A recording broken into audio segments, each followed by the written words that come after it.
Hi, listeners. This is the 80,000 Hours podcast, where each week we have an unusually in-depth conversation about one of the world's most pressing problems and how you can use your career to solve it. I'm Rob Wiblin, Director of Research at 80,000 Hours. People who follow me on social media will know that I've been vocally skeptical about the value of Bitcoin and the blockchain more generally.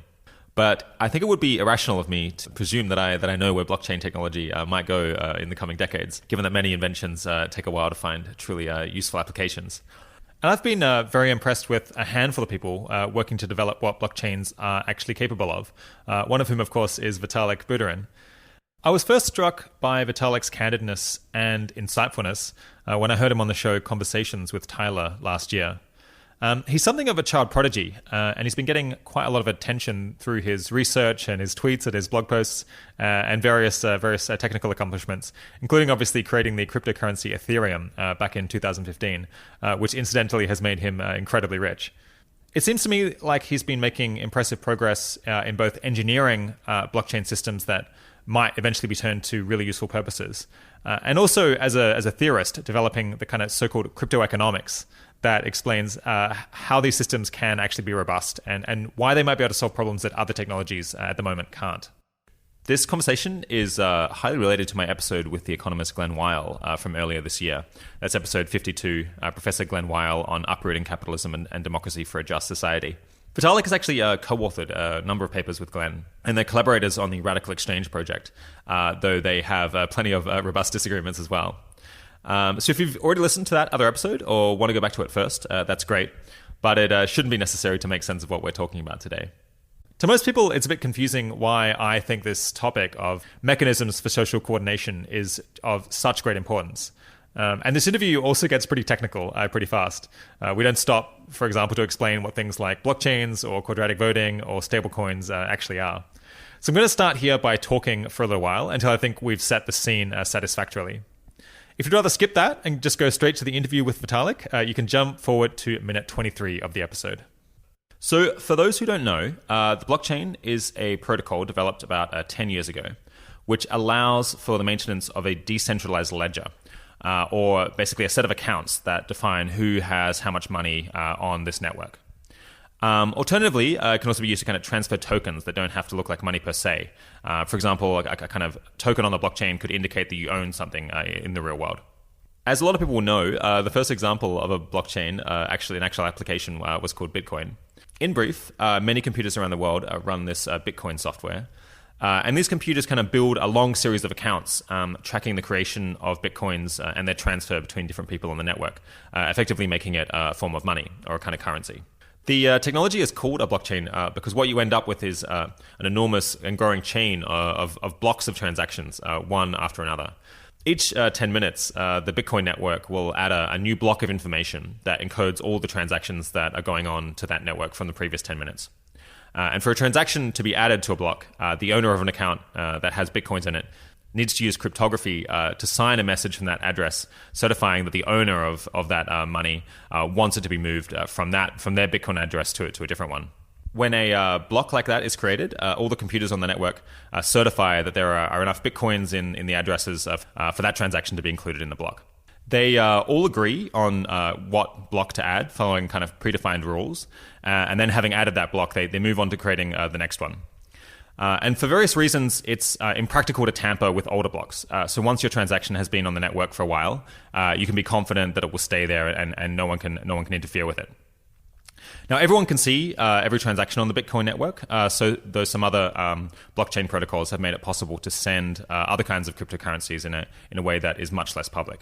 Now, the computers running this Bitcoin or other blockchain software are doing so because they're participating in a competition to add blocks to the chain. To get the right to add a block to the chain, you need to solve what's a really difficult math problem, which takes a lot of computing power to find the answer to. And each time someone succeeds, the network will create some new Bitcoins to give the person who came up with that solution, effectively paying them for their work there. Now, there's a need to have a lot of processing power on this network dedicated to solving these maths problems. Because if an individual could control more than half of all of the processing power on the network, then they could, in principle, launch an attack that might allow them to spend any Bitcoins that they own more than once, which would obviously violate the whole purpose of it. And having all of this processing power there to make an attack like that not viable famously uses up a lot of electricity, which is one of the kind of technical problems that Vitalik has been working to fix with his own cryptocurrency, Ethereum. Bitcoin and other similar networks can process 7 transactions between different accounts each second. And this, in principle, allows people to kind of buy and sell goods using Bitcoin without having to trust a bank to hold their money or to make the transfer or anything like that. So even if a bank, say, would refuse to help you buy drugs from a drug dealer, you could use Bitcoin to pay for them. And indeed, illegal transactions like that have been among the most popular uses of Bitcoin so far. So it actually functions something like cash on the internet. But it also has some of the weaknesses of cash. So, for example, if someone just steals cash out of your wallet, then there's not much that you can do to get it back and reverse that transaction. And if you pay for something using cash and then the person never sends you the product, then you're screwed. Now, cryptocurrencies have famously had really extremely unstable exchange rates with the currencies that we're used to using every day, like US dollars. Sometimes they'll triple in value in a day or decline to a third of what they were yesterday. And that's perhaps to be expected because the supply is completely invariant to how much people are willing to pay to get them. So if the demand to hold bitcoins goes up, there's no more bitcoins get made. So the price has to fly up until people want to hold the number that exists. It's also pretty natural because people have no idea how much people are going to want to use bitcoins in future. And a lot of people are kind of buying and selling cryptocurrencies, speculating about their future prospects in that way, which is highly uncertain. But this volatility has made them a terrible way to store kind of a certain given amount of value reliably. Some people are trying to create stable coins, which is kind of a cryptocurrency that would have a fairly stable value in terms of US dollars or euros or whatever other normal currency. Of course, it's easy to devalue a cryptocurrency by just having the protocol programmed to make more of that currency if the price gets too high. But what about preventing its value from falling? That's a whole lot harder. One way to do it is by holding lots of US dollars or other real assets and standing ready to buy the stable coin at the price that you want to fix it at. But the ideal would be to find a way to make the price stable without having to sit on $1 US for every dollar worth of the cryptocurrency. And pegging currencies like this, as it's called, has a pretty poor historical track record. A lot of countries have tried to make their currencies have a particular value in a different currency that they don't control, and sooner or later seen their values crash as they haven't been able to defend that price. Okay, why might any of this actually matter? Vitalik and I talk about whether we can get the blockchain to work to run currencies like Bitcoin. But to be honest, that isn't where I see the most upside, and I don't think Vitalik does either. Most of us already kind of have access to acceptably stable currencies, and the cost of sending money between people or even between countries, while it can be significant, is nothing crazy, and it's probably not going to lead to a revolution in economic efficiency by any means. The problems that I'm interested in are kind of coordination problems for humanity. And the blockchain or other ideas that Vitalik is working on might help humanity kind of work together to solve a lot of the challenges we share collectively. To help to explain that, kind of many problems can, from one point of view, be seen as coordination problems or coordination failures. This kind of becomes apparent if you study economics and think a lot about market failures in goods that aren't fully private. But it takes a particular view to see it. So let's run through a few examples here.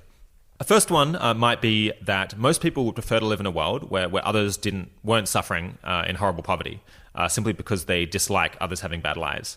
And if they're contributing kind of a small amount of money meant that everyone else did so as well, and that as a result the problem would be significantly solved, then they'd be happy to do so.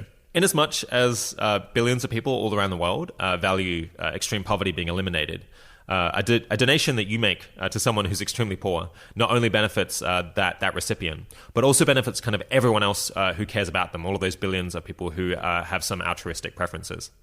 Now, within nations, we have the structures that allow us to coordinate to solve this public good issue, the public good of not having poverty. And that's one reason that the welfare system exists. Many of us kind of agree and are happy to contribute to the redistribution of money to the poor, so long as others then have to do so as well through the tax system. But there's no similarly kind of powerful voting or coordination mechanism existing at the international level, which greatly reduces how much money can actually get transferred from rich countries to poor countries, because you have this collective action problem. A second somewhat related example is that many people think that eating meat isn't ideal and would prefer for animals not to be suffering terribly in agriculture. And a decent fraction of those would be happy to become vegetarian if meat substitutes were nearly as tasty and cheap as meat is now. And if, say, 3 billion people could get together and decide to all become vegetarian simultaneously, you can bet that with kind of the massive incentives that there'll then be to do R&D and improve vegetarian cooking, we would really quickly invent meat and meal substitutes that were that good. So the problem of animal suffering in agriculture could be significantly solved this way in just a few years, if not months maybe. But there is no good way for so many people to get together and agree to do that, so it doesn't happen. And of course, even if they did agree at the beginning, there'd be this incentive for each individual to not stick to the agreement once it's been made, which discourages people from even trying to set it up in the first place. So the problem of animal cruelty, which initially seems to be kind of a very individual issue of people doing something that might be immoral because it benefits them, can also, from one point of view, be kind of seen as a collective action problem. Along similar lines, if we wanted to fund the research and development into green energy, that would really strike a decisive blow in the fight to prevent catastrophic climate change. It would probably cost a lot less than even $1,000 per person in the world to do that. And many, many people would be willing to contribute that kind of amount, at least in proportion to their share of global wealth. If and kind of only if doing so meant that everyone else would pitch in as well, and that thereby the problem would be significantly solved. But again, there's kind of no effective way to create and enforce such an agreement between billions of people. And the same is true of funding the fixed costs of addressing many other shared problems, like preventing diseases that many people suffer from. Very often, those kind of fixed costs take the form of funding scientific research to produce knowledge that we can then all share in the benefits of. But can also take kind of the form of maybe a piece of infrastructure that might only make sense at a huge scale, like a sewer system for a big city. Though these days we do have city governments that have found a way to kind of tax people and fund those public goods. I mentioned climate change there, but the same applies to global catastrophic risks more generally. So it's in everyone's interest to ensure that humanity doesn't suffer some terrible catastrophe that ends up harming most of us. Whether that's a nuclear war or an asteroid impact or a terrible pandemic or whatever else. But for me, as a selfish individual, if I were completely selfish, it would make no sense at all for me to go and work to solve those problems just to extend my own life expectancy, because the effect on my life expectancy would be absolutely negligible. That the benefit of any work that you put into preventing global catastrophic risks goes overwhelmingly to other people. Basically, if there's 8 billion people, then you only get 1/8 billionth of the benefit. Now, of course, governments to some extent can solve all of the problems that I've described above. So the US government as a whole oversees about 5% of the world's population. So it has, in theory, like much more willingness to spend money to prevent a global catastrophe than any one individual does. And that's why it can spend billions of dollars kind of identifying and tracking many of the asteroids and comets in our solar system, because collectively for the US as a whole, that's worth paying for. But there are serious problems there as well, because good collective decision-making in the form of government is also a collective good, a public good, that suffers from the same kind of underlying problems that I've been describing. So when each person votes, when each of us votes, kind of 99.99999% of the impact of that vote is on other people in our country or in other countries in the world. And the effect that the wisdom of our own votes kind of has on us personally is basically nothing. So unlike, say, when we're buying a private good like a laptop or something for ourselves, the selfish incentive to kind of vote and choose wisely is mostly completely absent. And this leads to a phenomenon known as rational irrationality. Similarly, if you see the government doing something really terrible that affects everyone in the country just a little bit, each individual voter kind of has almost no personal incentives to go and make a fuss about it, because then they would bear all the costs but only get a tiny fraction of the benefit. Along the same lines, I've discussed on the show like many times before how journalism seems to be just a total dumpster fire. And the underlying reason is, again, the coordination problem known as public goods provision. So each reader would be happy to pay a few dollars a month towards outstanding journalism if doing so meant that the country was well-informed and well-run. Because, I mean, even the private benefit they'd get from living in a more sane country for just a few dollars would easily be worth it. And I actually have a friend who pays $500 a year to get a subscription to the Financial Times, which both of us think is a very unusually thoughtful newspaper. But he doesn't even bother reading a word of it. He doesn't really want to read the news. He just funds it because he thinks it's very valuable for society as a whole that the Financial Times exist in general. But he's a very unusual person. It's generally very hard to get people to contribute that much to fund the creation of journalism.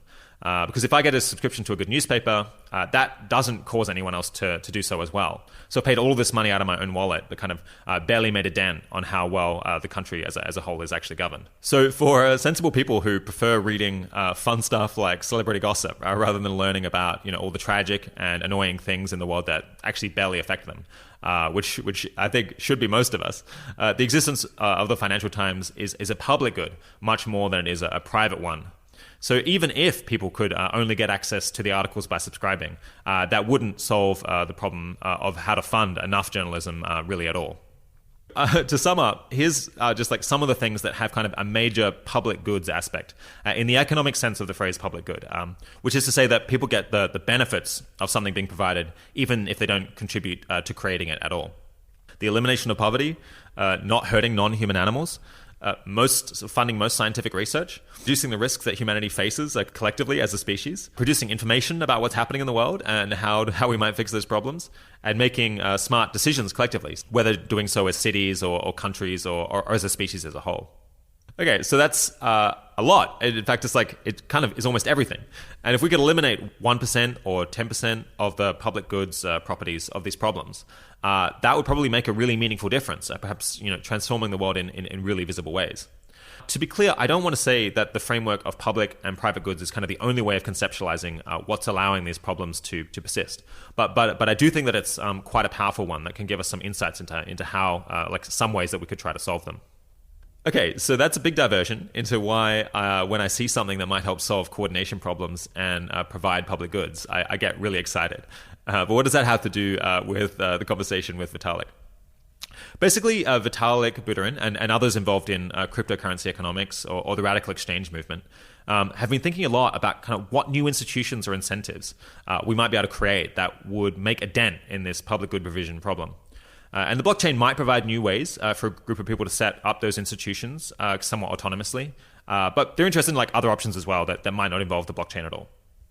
An example of kind of progress on this problem of providing public goods from the past is the creation of patents. So we took what was mostly a public good at the time, kind of breakthroughs in science and technology, and decided to give people a bit more of an incentive to invest in and also to publish their discoveries by making it a bit more of a private good, by giving them a monopoly on the new insights for some period of time during which they could profit.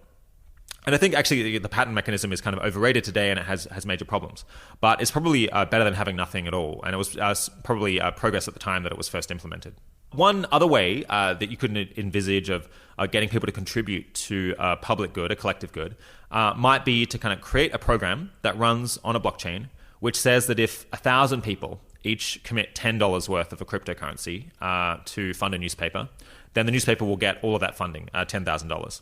But if you don't hit the 1,000 person mark, then it won't. And all of the people who committed that money will simply get it back. Kickstarter kind of already works as something like this. You can set up fundraising mechanisms of this kind. But there's a very serious kind of free rider problem there, which is that everyone who's looking at that funding or that fundraising effort will kind of rather that other people join the group of 1,000 so that they didn't have to. An advance of a sort on this idea that Vitalik has written about and that we discussed in the episode with Glenn Weil is quadratic funding.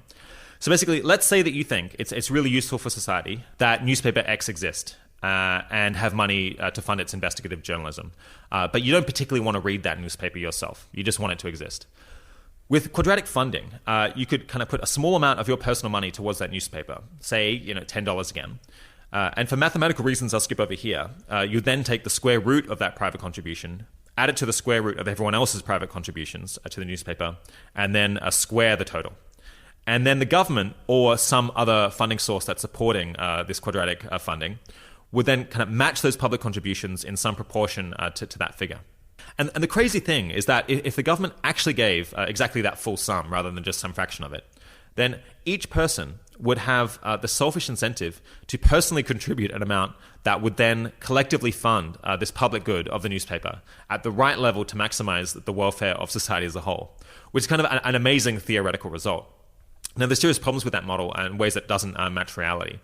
But if the government just gave kind of 1% of the resulting sum of those square roots, that could still represent kind of a big step forward in efficient kind of public good provision, at least from where we stand today, where we really just have very kludgy mechanisms. If you had the right pool, the access to the right pool of kind of matching funding, and each individual had a unique identity, then it could be fairly easy to operate a funding scheme just like that on the blockchain. Though you could do it using non-blockchain technology as well, obviously. This is one of kind of a lot of ideas on the drawing board today in this intellectual scene that possibly could be transformative if we could actually implement them. Another quite wild idea, if we mostly use blockchains to run transactions and to supply money and to store value, and we could somehow get blockchains to know accurately what was going on in the real world, might be for countries to commit really huge sums of money to kind of an escrow program that would only return the money to them if there wasn't a war between those countries.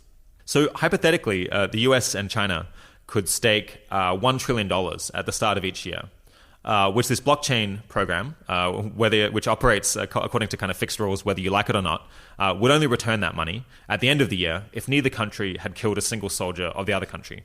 Now, there's probably several fatal problems with that specific proposal, but it's conceivable that there might be other incentive structures like this, which we could imagine and implement, which could nudge states towards cooperation and peace between one another, which might well be kind of a key determinant of whether the future of humanity goes well or badly. All right, that's probably more than enough from me about why this issue seems to matter so much. I'll link to a great and lengthy, detailed and entertaining paper, which goes into these issues in the show notes. It's called Recent Developments in Cryptography and Possible Long-Run Consequences, if you'd like to learn more. I don't usually like to talk this much at the start of the show. We've gone on for quite a while. But some people who listened to this interview thought that it would be maybe a bit unclear why it matters without a monologue like this. So without further ado, here's Vitalik Buterin. Today, I'm speaking with Vitalik Buterin. Vitalik was born near Moscow and lived there until the age of 6, when his parents migrated to Canada. He was quickly placed in a class for gifted children and attended the Abelard School, a private high school in Toronto, which he said proved to be among the most interesting and productive years of my life.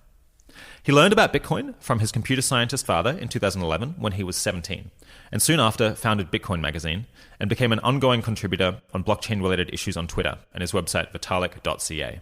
In 2013, he visited blockchain developers around the world and returned to Toronto to publish a white paper proposing the Ethereum blockchain system. He started attending the University of Waterloo, but dropped out in 2014 when he received a Thiel Fellowship of $100,000 and went to work on developing Ethereum full-time. Ethereum offered the potential to write programs that would automatically execute and distribute the Ether currency according to pre-specified rules, allowing so-called smart contracts or decentralized applications. It launched in mid-2015 and became a sensation in the blockchain world. At the height of the cryptocurrency bubble in late 2017, the value of all the Ethereum currency in the world reached a massive $125 billion, although that figure is now back down to $25 billion or so. Since then, he has continued to work on development of the open source Ethereum program through the nonprofit Ethereum Foundation. In the last year, he's gotten involved with the Radical Exchange project discussed in my interview with Glenn Weil, being a co-author of the paper Liberal Radicalism, Formal Rules for a Society Neutral Among Communities. He's donated to the Machine Intelligence Research Institute to fund AI safety research, the SENS Research Foundation to support anti-aging research, and give directly to fund cash transfers to the world's poorest people. Thanks for coming on the program, Vitalik. Yeah, thank you. Good to be here. I hope to talk about your views on long-termism, how to improve the world, and how to better coordinate humanity. But first, what exactly are you spending your time on at the moment, and why do you think it's very important work? Sure. Most people know me as the Ethereum person, and I do spend a lot of time working on Ethereum. So the biggest thing in Ethereum land right now is Ethereum 2.0, which is this kind of big multi-year long upgrade that we've been working on to try to massively increase the blockchain's scalability with sharding, massively increase its security with proof of stake, and improve its programmability, change a whole bunch of technical things that we feel that we got wrong the first time.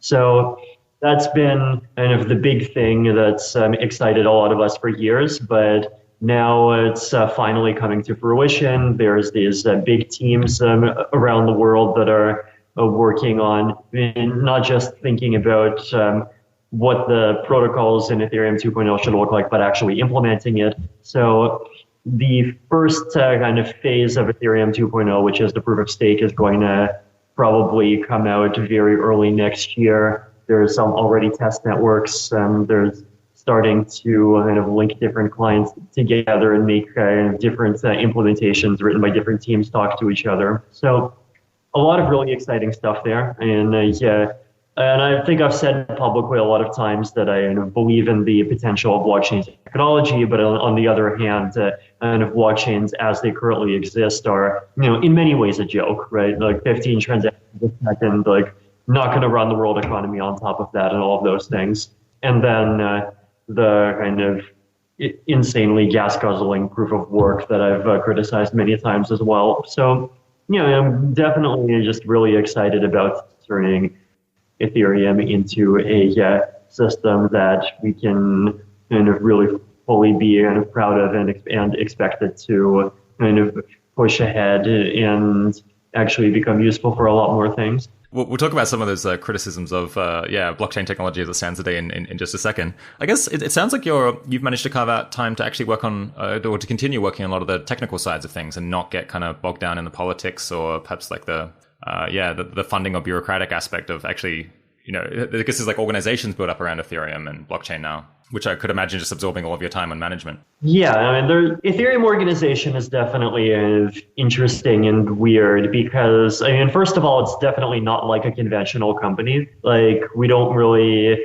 have like bosses that kind of hand orders from the top down to the entire structure. I mean, we have teams and teams have leaders, but the way that the teams and the people inside of them kind of communicate with each other is this fairly unique thing that we've just had to learn and figure out over the course of the last couple of years. And a big part of that does mean that the teams that are working on the different parts of the protocol just have a lot of autonomy to them, which is also good for the people running the Ethereum Foundation because it means less work there. But there is still a lot of technical coordinating work that needs to be done. And the other good news is that I'm not the only one that's doing it. So we have a lot of wonderful people like Danny Ryan from the research team who deserves a huge amount of credit for the work that he has been doing, talking to the different development teams and getting them to coordinate together more. So I guess to give some structure to the conversation today, I think first we're going to talk about kind of the blockchain and our crypto technology as it stands today and how that's working out. And then we'll move on to talking about like potential future applications for blockchain technology and how it could potentially end up having a big positive impact or perhaps not. And then we'll talk later on, I guess, about long-termism and existential risks and effective altruism, things like that. Okay, we're going to spend maybe the first 40 minutes or so here discussing current issues in the blockchain community and Bitcoin and cryptocurrencies. So if you have no interest in that, then I recommend skipping forward maybe about 40 minutes from here when we'll get to more general issues. So I guess for this interview, I'm in the slightly awkward position, I guess, of being a huge fan of you and your writing and all of your research. But I'm pretty skeptical, I guess, of blockchain technology, maybe relative to a lot of people who might interview you, at least in terms of what it's managed to accomplish so far. Although I suppose it sounds like you're perhaps even more skeptical of its accomplishments so far than what I thought. But all of that said, I have kind of no idea how useful it could turn out to be in the future, which is one of the reasons I'm very keen to have this conversation to try to see whether it could potentially accomplish a lot more good going forward. So if I can start with a skeptical quote from the cryptographic expert Bruce Schneier, who I imagine you're aware of, who wrote this in Wired in February. Do you need a public blockchain? The answer is almost certainly no. A blockchain probably doesn't solve the security problems you think it solves. The security problems it solves are probably not the ones you have. Manipulating audit data is probably not your major security risk. A false trust in blockchain can itself be a security risk, and the inefficiencies, especially in scaling, are probably not worth it. I've looked at many blockchain applications, and all of them could achieve the same security properties without using blockchain. Of course, then they wouldn't have the cool blockchain name, though. Honestly, cryptocurrencies are useless. They're only used by speculators looking for quick riches, people who don't like government-backed currencies, and criminals who want a black market way to exchange money. Yeah, so your collaborator, Glenn Weil, is also pretty skeptical of blockchains, as you mentioned when I interviewed him a couple of months ago, and you've been admirably candid about what they kind of can and can't do so far. So to me, kind of like Bruce, it seems like so far that the main application for blockchains has been to facilitate illegal activities like tax evasion or avoidance of capital controls or selling drugs, which may or may not be good, but it's kind of not going to transform the economy. So in terms of what it's useful for now, yeah, what kind of functions can it deliver for me that I can't get some other way through, like, saving my investments in a bank account or in equities or, transacting using my credit card? Is there anything? Yeah, so I guess I probably want to break my answer up into a few parts. So the first part is kind of the good that blockchains have done today, which I would say is realistically pretty much entirely cryptocurrency, right? Like blockchains minus cryptocurrency are themselves a big sector that I'm very excited about, but like being realistic, there's been very little kind of actual deployment of blockchain applications outside of cryptocurrency so far. And I do think that's going to change, and that is starting to change. So like, for example, in Singapore, there's this thing called open certs, which is basically using blockchains to verify that certificates like university degrees haven't been revoked yet. And they've managed to get partnerships with a lot of universities and different institutional entities. So there's things like that, but like in the kind of now and in the past, like cryptocurrency has definitely been the biggest impact, and like it's definitely had kind of both good and bad consequences. So I mean, on the bad side, there's obviously like kind of hacks and thefts and ransomware and all the things that people already talk about, and on the good side, I think people do underestimate the extent to which it's like actually helped people by making it easier to move money around. So like, for example, I visited Africa 2 months ago, and it was this hackathon in Cape Town, and I talked to one of the local African community members. This was a guy from Nigeria, and I asked him, like, what do people use blockchains for today? And his answer was actually kind of pretty simple. It's just, there's a bunch of people here in Africa that are working remotely as software developers or something else for companies in first world countries, and they need to have a way to bring that money back to their homes so they can feed their families and live where they are. And the nice thing with cryptocurrency is that it's actually a lot cheaper than many traditional channels, including things like remittance companies. And sometimes people try to measure this and they say, oh, well, these like coin remittance companies are going nowhere. The sector is tiny. But like the nice thing about cryptocurrency, right, is that it's about decentralization. And like, you don't need a remittance company to do remittance. You just take the money, turn the money into Bitcoin, then sell the Bitcoin or Ether or whatever, sell it on a local exchange, and you're done. You have it, right? So it kind of acts as this global layer that basically says, instead of needing to have institutions that operate both in, say, North America and Africa, you have one class of institutions that operates in North America, lets you convert money over to cryptos. Then you have another class of institutions that operates over in Africa that acts as local exchanges. And apparently the local exchange situation is actually pretty good there. Then you sell the currency and you get the money. So there's definitely genuine value in like just pretty simple and dumb things like that. I mean, otherwise, you've definitely correctly identified that kind of censorship resistance flavored things are another kind of category of usage that just naturally is attracted to this sort of thing, because that's a big property that the technology has.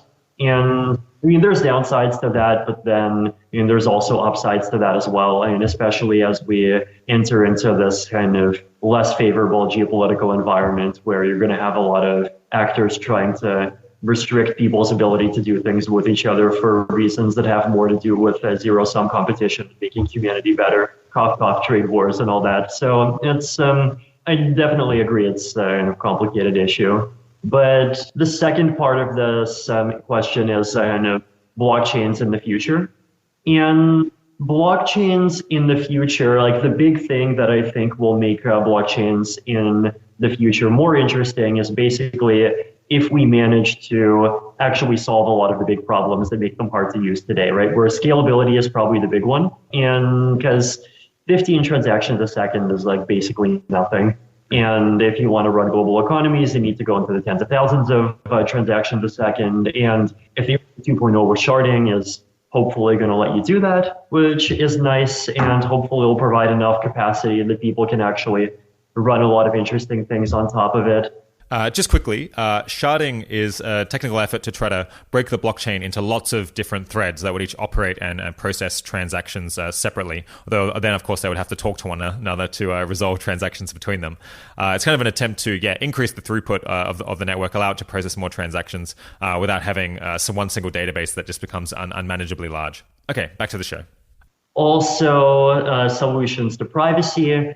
Another thing is solutions to security. So, like, one of the negative consequences of this is just all these cryptocurrency thefts that keep on happening, where, another day, another 34 million gone from an exchange. And the nice thing about that problem is that it's one of those problems that I also do think that with better technology, we can kind of mitigate over time. So with a lot of those things being improved, I expect that, first of all, a lot of these non-financial applications, so, like, as I mentioned, this certificate kind of verification project is quite interesting and promising. Just stuff involving kind of replacing things like online identities and like HTTPS and all of these things with more secure and more decentralized alternatives. Like, blockchains are a big part of that. So I guess the way that I view blockchains in non-financial context technologically, right, is that with traditional cryptography, you can prove to someone that you did something, but with a blockchain and not with cryptography, you can prove to someone that you did not do something. Or so you can prove to someone that you have some certificate which did not get revoked. Or you can prove that, you did some computation that included the outputs of everyone who submitted an input and you didn't censor people. So one interesting application I wanted to highlight here is I published this post on ETH Research, our kind of research sort of forum, where I had talked about the possibility of using blockchains to do a kind of collusion-resistant mechanism design infrastructure. And we'll talk about what that means a bit later, but kind of for now, think of it as just secure online voting. And online voting right now is like notoriously insecure for a bunch of reasons, but one of the reasons why is that it's just hard to secure because there's all these different requirements to it. And so I came up with this design where you combine together the properties of a blockchain, which basically gives you a kind of non-censorship guarantee. It says what the result is. You can prove that the result actually is the result, taking into account everyone's votes. And so the authority didn't kind of just decide not to include some people's votes. Together with encryption for privacy, and for kind of coercion resistance, which has this strong level of privacy that says you can't prove to other people how you participated even if you want to, which is really important for voting to prevent things like vote selling. Together with zero knowledge proofs, which allow you to prove that the kind of tallying authority actually computed the results correctly, despite all of the votes being private. Right, so like you actually need to combine these three components together, and a blockchain is one of them. And if you treat a blockchain as this kind of cryptographic tool, then you can create these different kinds of systems, and they potentially would allow us to actually design these different gadgets that incorporate different kinds of mechanism design into our lives in a way that's hopefully actually secure and not going to break. Okay, let's just back up a second. So I guess me and maybe other listeners who know a bit about blockchain, but not that much, might be familiar with a couple of issues that there are. You mentioned the security problem, so it's like Bitcoin and other cryptocurrencies getting stolen a lot. Then there's this issue of lots of electricity being used up in order to secure the network, which I guess that's because you have like a proof of work method of securing it, and I guess the hope is to move on to a proof of stake, which doesn't require all the computation. Okay, so proof of work, as I mentioned at the start of the show, is a system where you protect and run the network using different computers that each contribute kind of processing power in order to protect it from attacks. And it has this issue that running all of those computers uses a lot of electricity and incurs a lot of expense. By contrast, proof of stake is this attempt to get around that, where rather than protect the network by putting up processing power, instead people would kind of stake the amount of the cryptocurrency that the network is running and be randomly rewarded in proportion to the amount of currency that they effectively stake as part of building the next block. And then there's this issue of the kind of bottleneck on the number of transactions, which you mentioned you're hoping to solve with sharding, which I guess is something like breaking up the blockchain into like many different streams that each can process that number of transactions, and then they kind of interact between one another sometimes. How confident are you that kind of each of those technical problems can actually be solved? Are you kind of like sure that ultimately we'll come up with a technical solution, or is it kind of still an open question? Yeah, so proof of stake, very confident. So we actually had a spec freeze of phase 0 of Ethereum 2.0, which is basically the proof of stake part, a couple of weeks ago. The spec is theoretically frozen, and the only thing that can change it is if people discover security bugs. But the fundamental concept of proof of stake and the kind of basic details of how the design works is something that's been thought about for years, and we've figured out everything that we could figure out kind of in theory, and things have been fine. Now, then there's also proof of stake in practice. And with proof of stake in practice, I guess the main things that worry me are basically just how the kind of incentives in the protocol interact with the real world. So things like, for example, are people just going to be lazy and run all their staking nodes on AWS? Are people going to be lazier and just do all their staking by sending their money to Binance, and Binance is going to stake for everyone? Are people going to stake in ways that are insecure and lead to a bunch of people getting hacked at the same time? Like, how decentralized is it actually going to be? Are things like bribe attacks against validators realistic? All of these different issues that have to do with the kind of finer points of how incentives defined in the protocol interact with human motivations. That's probably the most uncertain thing. I mean, the good news is that some of the uncertainty is starting to be resolved already. So, I mean, we're the first kind of proof of stake chain of the class of proof of stake that we're doing to launch. So Cosmos launched a couple of months ago. And Cosmos has like these penalization slashing mechanisms. They have rewards. They have all of these things. And they've already been having some issues. And I mean, that's been interesting because it both validates the concept, and the couple of times that they've had problems, it even validated some of the design decisions. So great project, wish them well, and it's been, I feel like we've learned quite a bit from that already. And of course, when Ethereum 2.0 launches, we're taking this kind of multi-pronged strategy where we first launch proof of stake, then we let it kind of run for a bit, prove itself, then do sharding. I feel very confident about these things in theory, but in practice, it's like I'm not expecting 0 to 1 flavored kind of problems. I'm expecting sort of 1 to n flavored problems, if you know what I mean.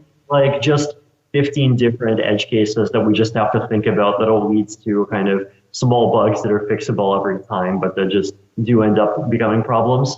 So in the case of sharding, like just a peer-to-peer network that can handle like many megabytes a second passing through it, and that ensures all the data reaches everyone who needs it within a few seconds.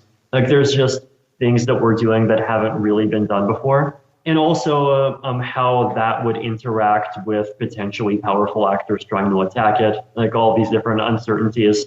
So I definitely think that they exist, but they're more the sort of thing that we just have to kind of cross when we get to it rather than showstoppers. And I definitely, at this point, I'm definitely pretty confident that there aren't showstoppers.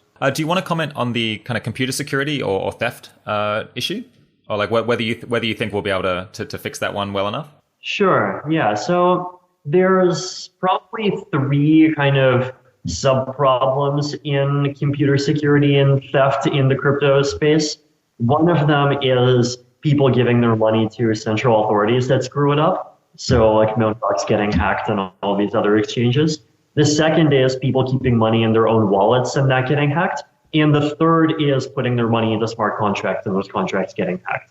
So for the first, it definitely keeps being a concern. And the idealist in me wishes centralized exchanges would go away and we'd be able to entirely use decentralized ones for everything except just interfacing with the banking system. And there's still the question of like how close to that dream we can get reality to be. The technology behind decentralized exchanges has improved a huge amount over the last 12 months. And there's even things like Uniswap running that are fully decentralized, but that have even better UX than the centralized stuff. So there's reasons to be optimistic, but then I think cross-chain, like between Ethereum and other blockchains, is the one area that the decentralized exchanges haven't really gotten a good handle at. So technologically speaking, there's been a lot of work on trying to come up with these designs that don't require central exchanges to keep custody of a huge amount of money, which is good. But it leads to the second problem, which is if you have custody over coins, then what if like your phone gets hacked, your laptop gets hacked, you lose your phone, you lose your laptop, and all of those things.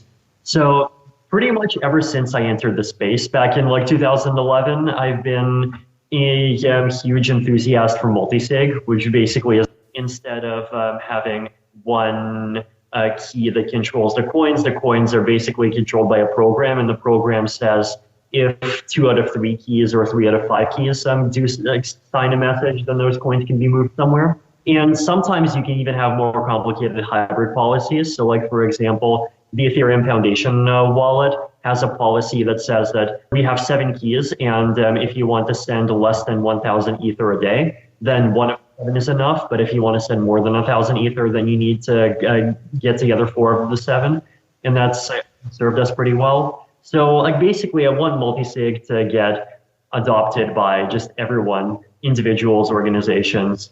But then the problem is usability, right? Like who are your counterparties? What's the format? So I've been an evangelist for this thing called a social key recovery, which basically says like you have an account and you have one master key that can do things, but then you also specify some set of other keys, and these other keys would generally just be like your friends. And the idea is that any majority of those keys could come together and switch your master key to something else. And so if you lose your master key, they could recover it. If your master key gets stolen, then like the idea is that you would store most of your money in like a savings wallet that would enforce like a 1-day delay before you can take money out. And so you get your friends together within the day, they can switch the key and cancel it. And it's a security model that does exist in the real world already. So like, for example, WeChat uses it for account recovery. So like, I definitely want to see more experimentation in social key recovery. And then first for the third problem, which is smart contracts, like formal verification, I'm obviously excited about. But then the other thing is that we just have to be kind of humble and realistic about the kinds of things that we can expect to be smart contractified. And we want like 4 or 5,000 line contracts and more 50-line contracts. And like one of the reasons I'm a big fan of Uniswap is that the design is so simple. Like it basically is a 50-line contract. Like in practice, it's 200, but most of those are just line convenience functions. Like you can get away with 50. So it sounds like if we manage to solve all of those problems, that we're kind of still pursuing the dream of cryptocurrency being a medium of exchange where people might engage in lots of like everyday transactions using cryptocurrency, which so far has been something that has been like, I mean, people are using it for remittances and like cases where it's you're like transacting between people where there's like the banking systems aren't very well integrated or people are kind of unbanked. But I guess if you can solve all these problems, then it might be possible for someone like me to actually like want to use cryptocurrency to buy things on a day-to-day basis. Yeah, and I definitely think the quality of blockchain technology can get there. And like not just cryptocurrencies, like also non-financial things. So even things like self-sovereign identities. So like basically having something that you can use to sign in to just regular web services that doesn't depend on Google or Facebook. So why do you think people like Schneier are so vitriolically negative? Do you think they just aren't quite, that they're not seeing like the technical advances that you think are likely to come eventually? I think first of all, it's important to stress that they have valid points. Like proof of work sucks. Blockchains as they currently exist are unscalable. A bunch of the security issues haven't been solved. So it's important to be honest about those things, but it's definitely, I think, also the case that a lot of those people who are kind of famously bearish on blockchains aren't following kind of the space as it's going to be in 5 years, and it's newer developments that have been happening there. And I think there really are a lot of things coming down the pipeline that really can solve a lot of the problems. Like, definitely not literally all the problems, right? Like, having users protect their own money in their own accounts isn't going to like solve ransomware, for example. But like, if we at least start with the problems we can solve easily, right? If we can at least start with using crypto and blockchain technology itself to deal with things like user account and exchange theft, then that's a pretty big start already. And for the other things, I'm sure they can be figured out over time. Are there any kind of problems or applications for cryptocurrencies or blockchain technology that people talk about, which you think is just like bad applications of it, where it's not the right solution? Yeah, and there's definitely a lot of things. First of all, there's like these applications that just say, let me put these entire really big files in like 2.6 megabyte PDFs on the blockchain. And I think even with sharding, that's just going to be crazy expensive and not very pointful, especially when you can just like stick the hash of the file instead. Also, things like using blockchains to just store messages that don't have any kind of value components to them, that just don't really need this property of being verified by a large group of computers at the same time. Like, there's a lot of people that just use blockchains either just inefficiently or way more than they need to. So there's definitely quite a lot of that. I mean, there's blockchain applications that people do that I think are stupid regardless of whether or not they're on the blockchain. And even just the ideas behind a large portion of ICOs right now just don't make any sense at all. And so there's definitely a lot of things that I argue against and kind of often pretty publicly. Yeah, some applications that I've heard that seem strange to me are kind of, I guess, voting, where it seems like kind of pen and paper, at least for like national elections, is a lot more trustworthy than anything on computers, at least for me. Yeah, like as I mentioned, like you can use blockchains to make voting kind of better, but like you have to really think hard about how you're doing it. And if you're just throwing votes on chain, that's like counterproductive. Like if you do that, then someone can make a smart contract that just says, if you vote for the purple party, I'll give you 0.01 ETH, and then you're just going to get a bunch of votes for the purple party, and like, guess who's running America in 2020? So, yeah. I guess what's another? People have talked about it as using it as like auditing kind of supply chains to make sure that products came from particular places, which kind of, it just seemed like it was solving the wrong problem with that one, where it's like the issue is like fraud along the line, where people can just put lies in the blockchain, right? Yeah, so this is one example of a problem that people sometimes think blockchains solve, but really they don't solve, which is an historical problem, right? Like people often have this background impression that blockchains are this technology that provides trust. And the reality is that they provide a specific kind of trust for a specific kind of claims. And a blockchain has no idea whether the temperature in Toronto is 10 degrees or 20 degrees or 80,000 degrees. It has no idea whether the thing you just shipped me in the mail is a real phone or a fake phone or a real phone that's secondhand and is going to break in 2 months. A blockchain has no idea what the price of real world currencies are, and like so on and so forth. And there's this big long list, right? And so a lot of blockchain applications like basically do require either combining together blockchains with other data sources and using a blockchain more as this kind of place where the different things get put together and organized, or sometimes the data is just so subjective that like it doesn't really make sense at all. Like for fire insurance, for example, like what are you going to do there? The problem is evaluating what the level of damage is from fire, and that's like incredibly subjective, and there's no way a smart contract is going to help. Yeah, and another application that seemed odd to me was people talking about using the blockchain to kind of get more autonomy over like the kind of the data that online services like Facebook and other websites kind of hold about you. I don't understand how it would function as kind of a data storage system, because it seems like anything you put on there is getting duplicated so many times that the cost it becomes enormous. And is there something that I'm totally missing there?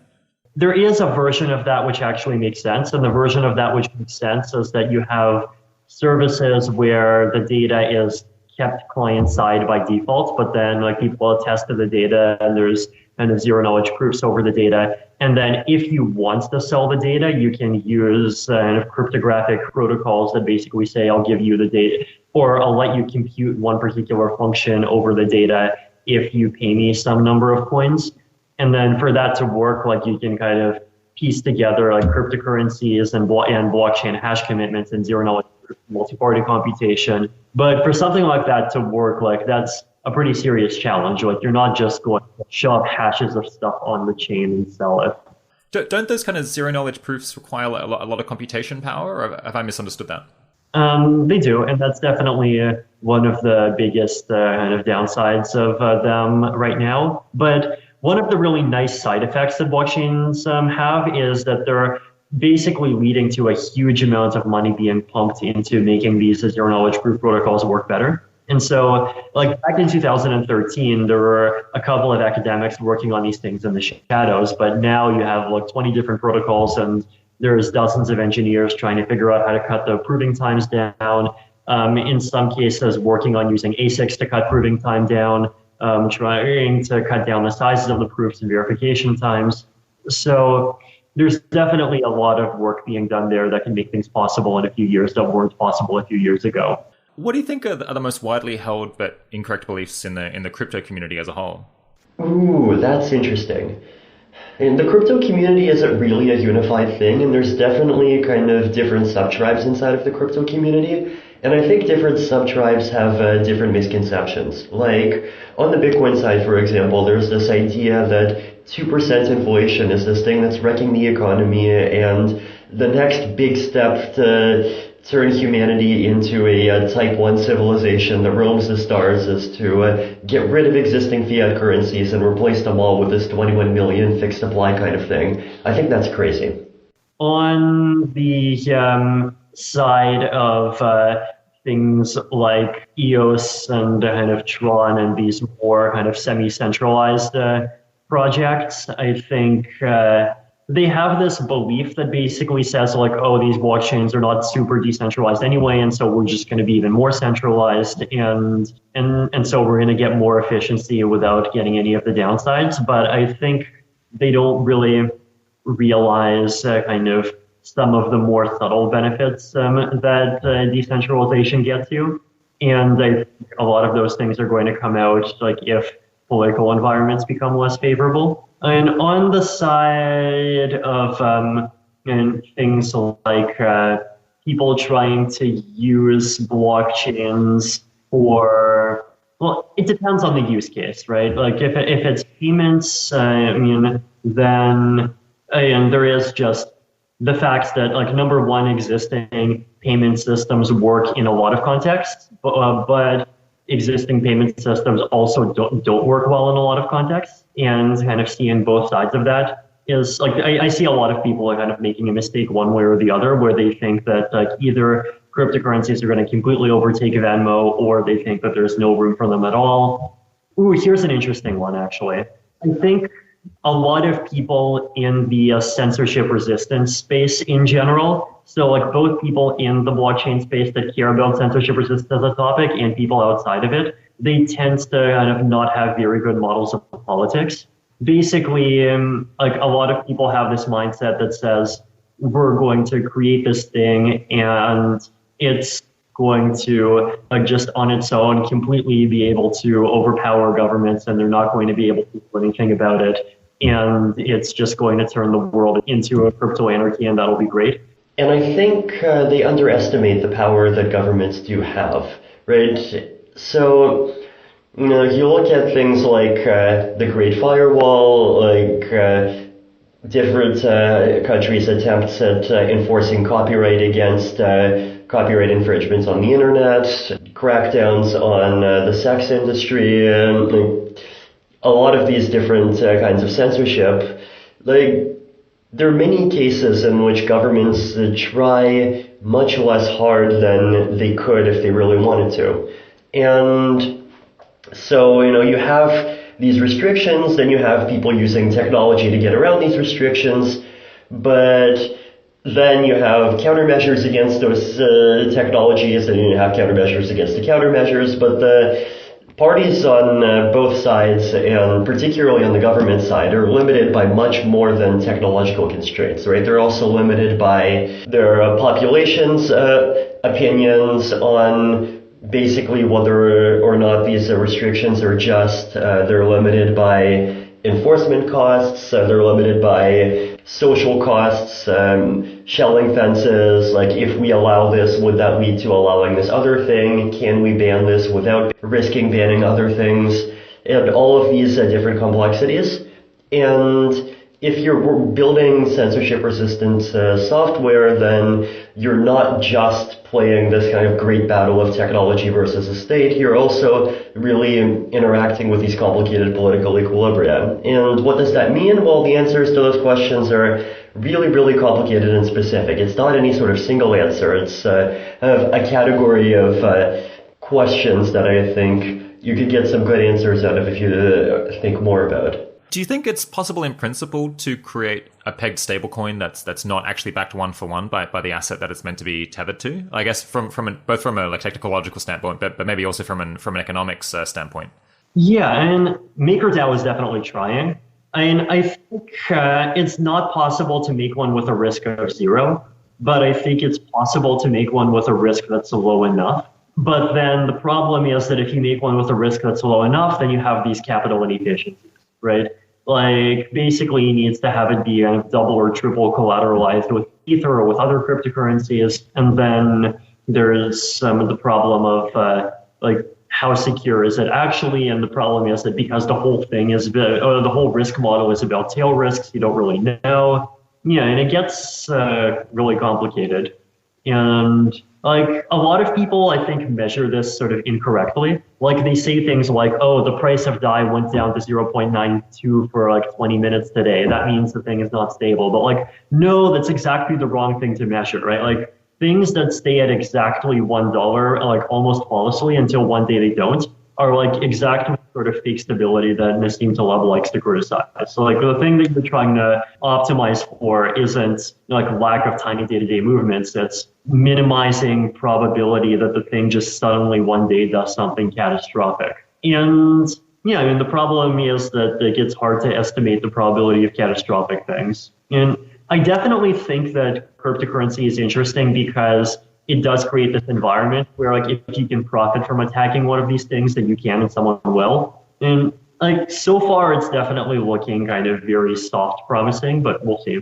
Yeah, so the basic problem there is that kind of the less collateral you have, then the more you're at risk of someone promptly like trying to do a run on the currency and breaking the peg. Whereas, but then the more capital you have to have, the more expensive it is to establish the thing. And then like, what's the business model here? Is that basically it? Yeah.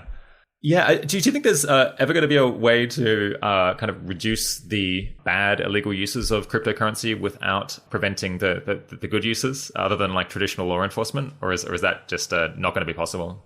As I mentioned, I think there's like a few specific categories of bad uses that you can prevent because people have the incentive to prevent it, which is basically like stolen funds. And I mean, stolen funds definitely have a lot of kind of bad knock-on effects. So, for example, you have the North Korean government, and there's people claiming that the North Korean government is figuring out how to steal crypto, and those funds are potentially being used to fund a nuclear program or other unsavory things. And if they didn't have those funds, then some of those unsavory programs could end up proceeding more slowly or not proceeding.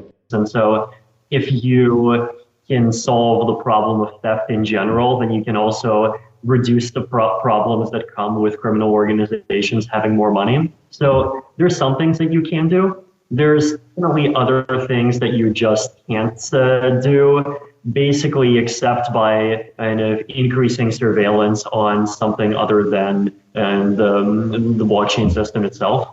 So like one example of this, right, is that like people sometimes say that, and like both the proponents and the detractors sometimes say, a cryptocurrency is going to lead to making it impossible to collect taxes. And I think that's crazy because people get caught for cheating on their taxes in a bunch of different ways all the time, right? Like if you're a millionaire, then you sometimes get caught because you registered an income of $23,000, but you have 2 big swimming pools in your backyard. So things like that. Another example is that you could even potentially use crypto technology to help make kind of tax enforcement systems that are better. So for example, use zero knowledge proofs to collect sales taxes without the government having to have knowledge of every single transaction and things like that. There's things that you can do there. Yeah, and so like basically, I think in some cases the answer is definitely yes. There's a bunch of different ways to mitigate it, and in some cases there's definitely things that just genuinely can't be.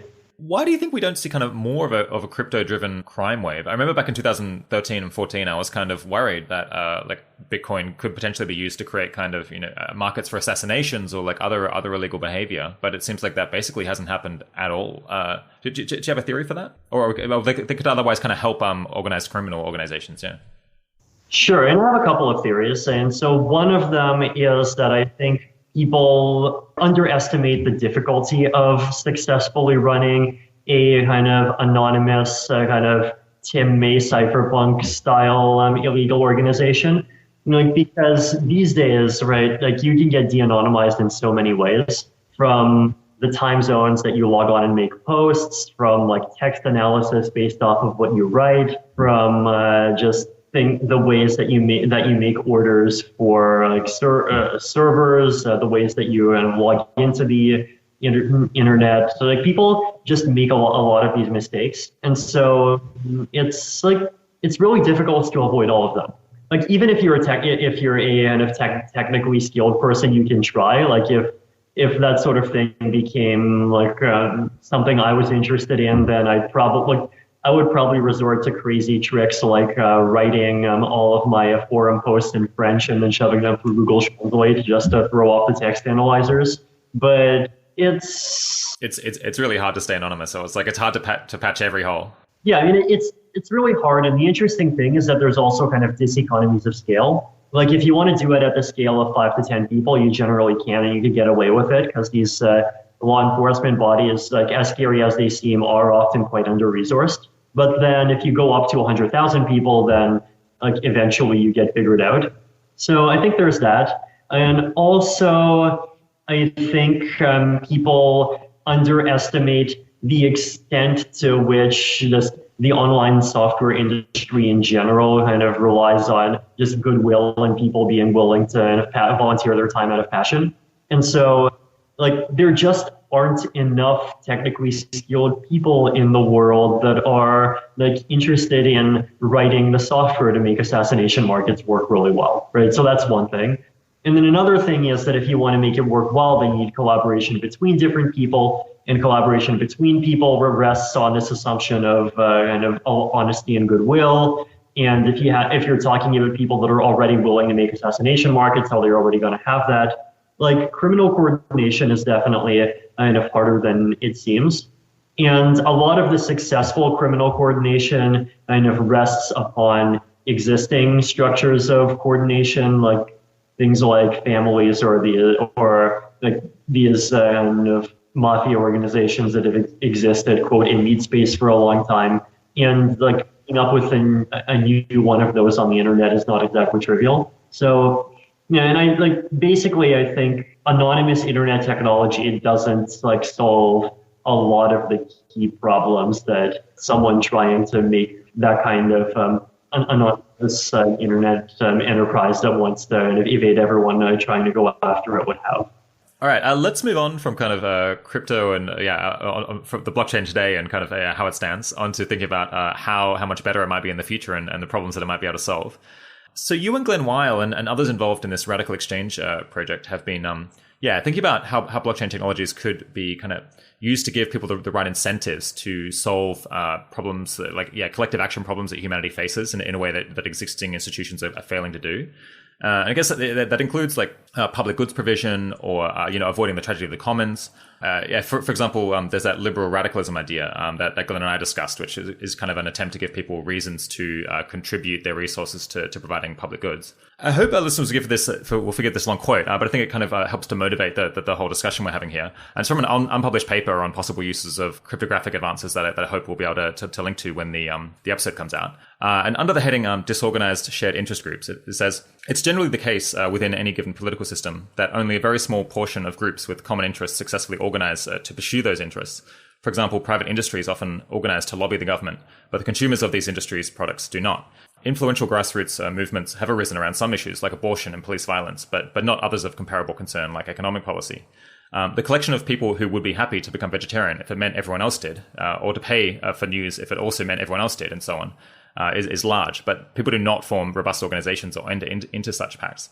And similarly, even though voters as a whole would have clear common interests in coordinating to become more informed, the possibility of such a widespread agreement arising seems wholly implausible. And these kind of problems seem very widespread. So groups interested in funding lobbying efforts could use smart contracts that result in their making donations only if enough other people do as well, and perhaps scaling down the donation size as the number of people who commit grows.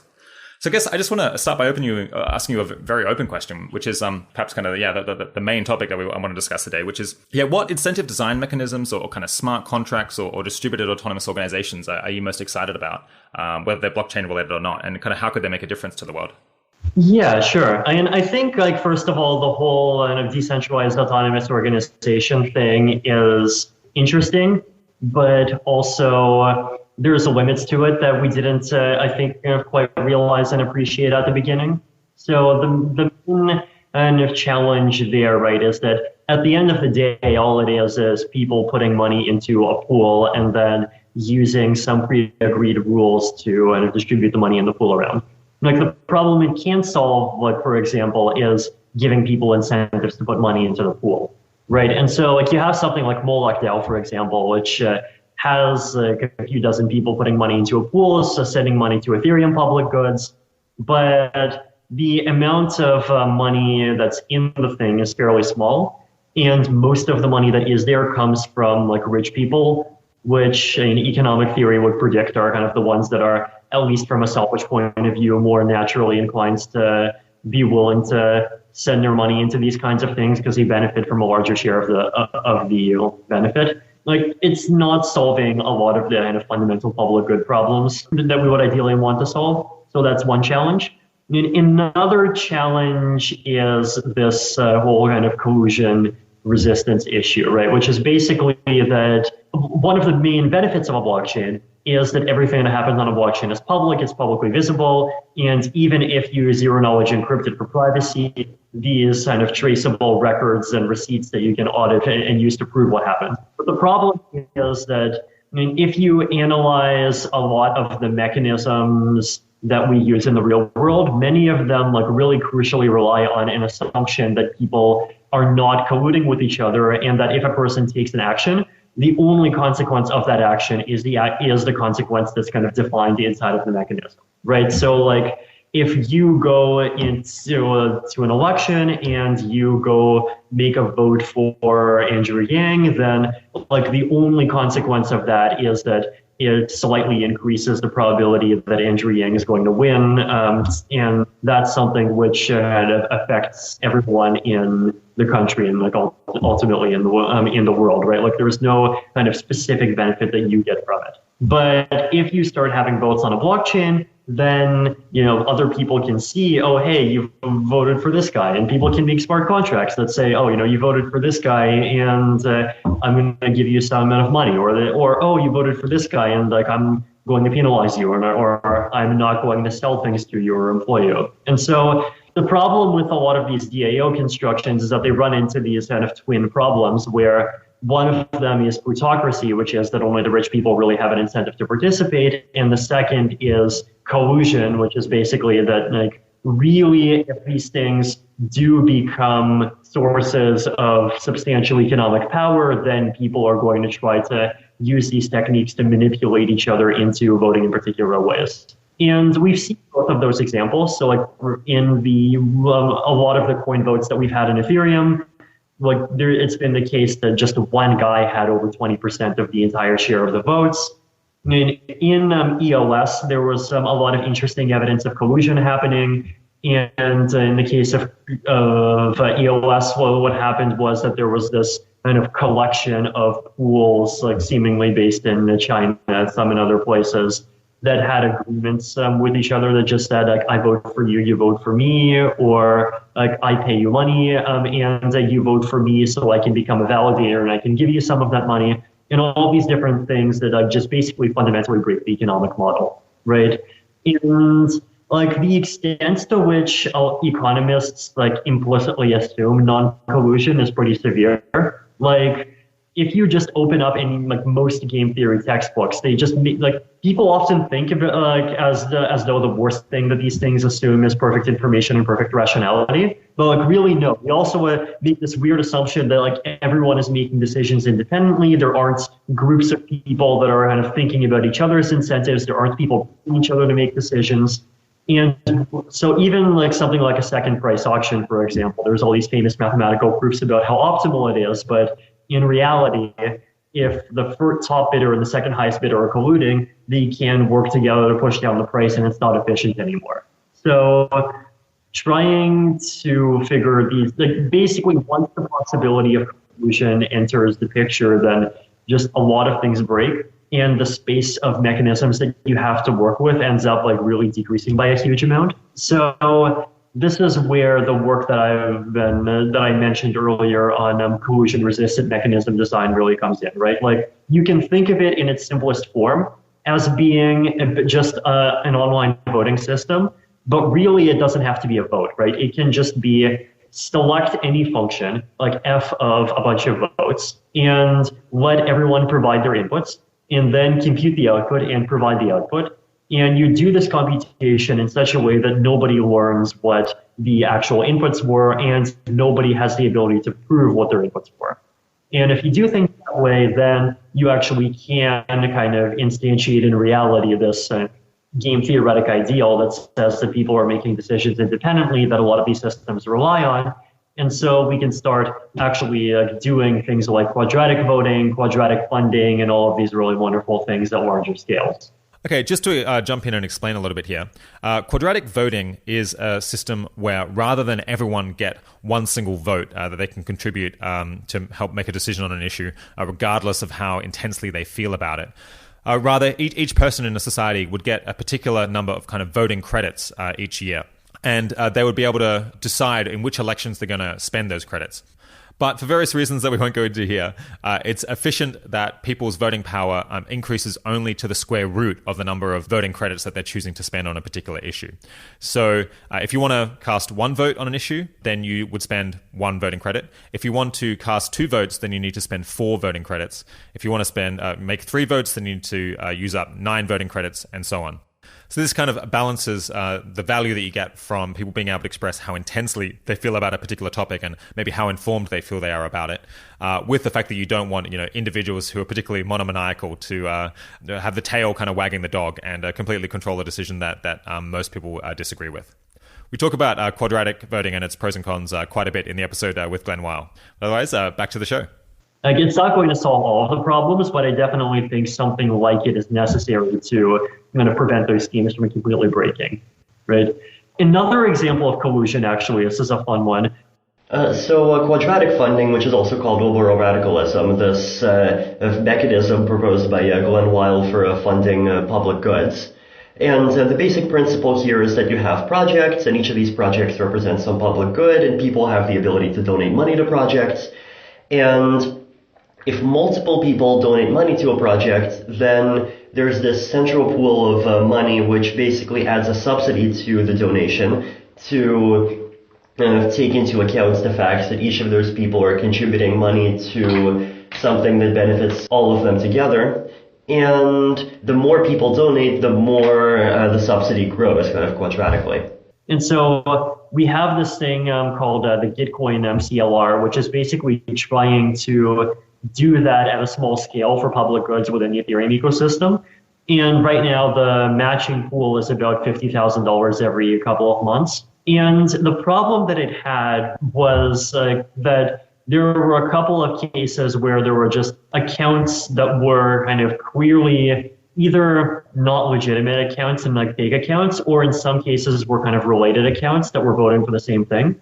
Like the biggest example of this was that there was a bunch of accounts that were all employees of the same company that basically donated to the company and collected the CLR matching. I think like these kinds of exploits, they're definitely going to happen to some extent, but there's things that you can do to mitigate them. Like one example of a thing you can do to mitigate it is you just encourage more kind of honest participation. So the problem with the Gitcoin CLR is that there are only a few dozen people participating, but then if you increase that to a few thousand people, then a company with 10 employees is not going to be able to extract subsidies to the same extent. Another thing you can do is you can add the collusion resistance. A third thing you can do is you can try to change the formulas to try to be more kind of robust against medium levels of collusion that actually exist. So I wrote an ETH research post on this. I forget the name, but if you just search like quadratic funding under my name, you can probably find it. So yeah, and that's definitely been like interesting to kind of just see in real life, like how this market for public goods works and like what it does well and how it sometimes doesn't work. And from there, you keep going and improving it. Yeah, so we just kind of jumped onto the problems right away. But I guess for listeners who aren't so familiar, is it possible to kind of paint a picture of like how in a good future, kind of the work that you're doing on incentive design, mechanism design, incentive design, and these like automated smart contracts or like automated processes on the blockchain, like how they could help and how like what problems that could solve? Yeah, so I guess the big problem that the quadratic funding is solving, right, is this public goods problem, which is that like there's just so many different projects and like things that all of us rely on where they're not a thing that like one person does specifically for another person. They're a thing that a person does, and what the thing that the person does benefits a huge number of people, and that person really has no fine-grained control over which specific people it benefits. And so one example of this would be open source software. Another example might be even just all of the blogs and public things that I write, this podcast, in the kind of less info and more physical world context, like public parks and roads. I mean, sometimes you can charge for roads, but sometimes you can't. Clean it. So, yeah, I mean, there's like just so many things in the world where that just don't come in this kind of convenient format where it's one person doing a thing for another specific person. And so you can have a nice efficient market where they're selling it to each other. We just don't have good institutions for kind of encouraging the production of these kinds of things.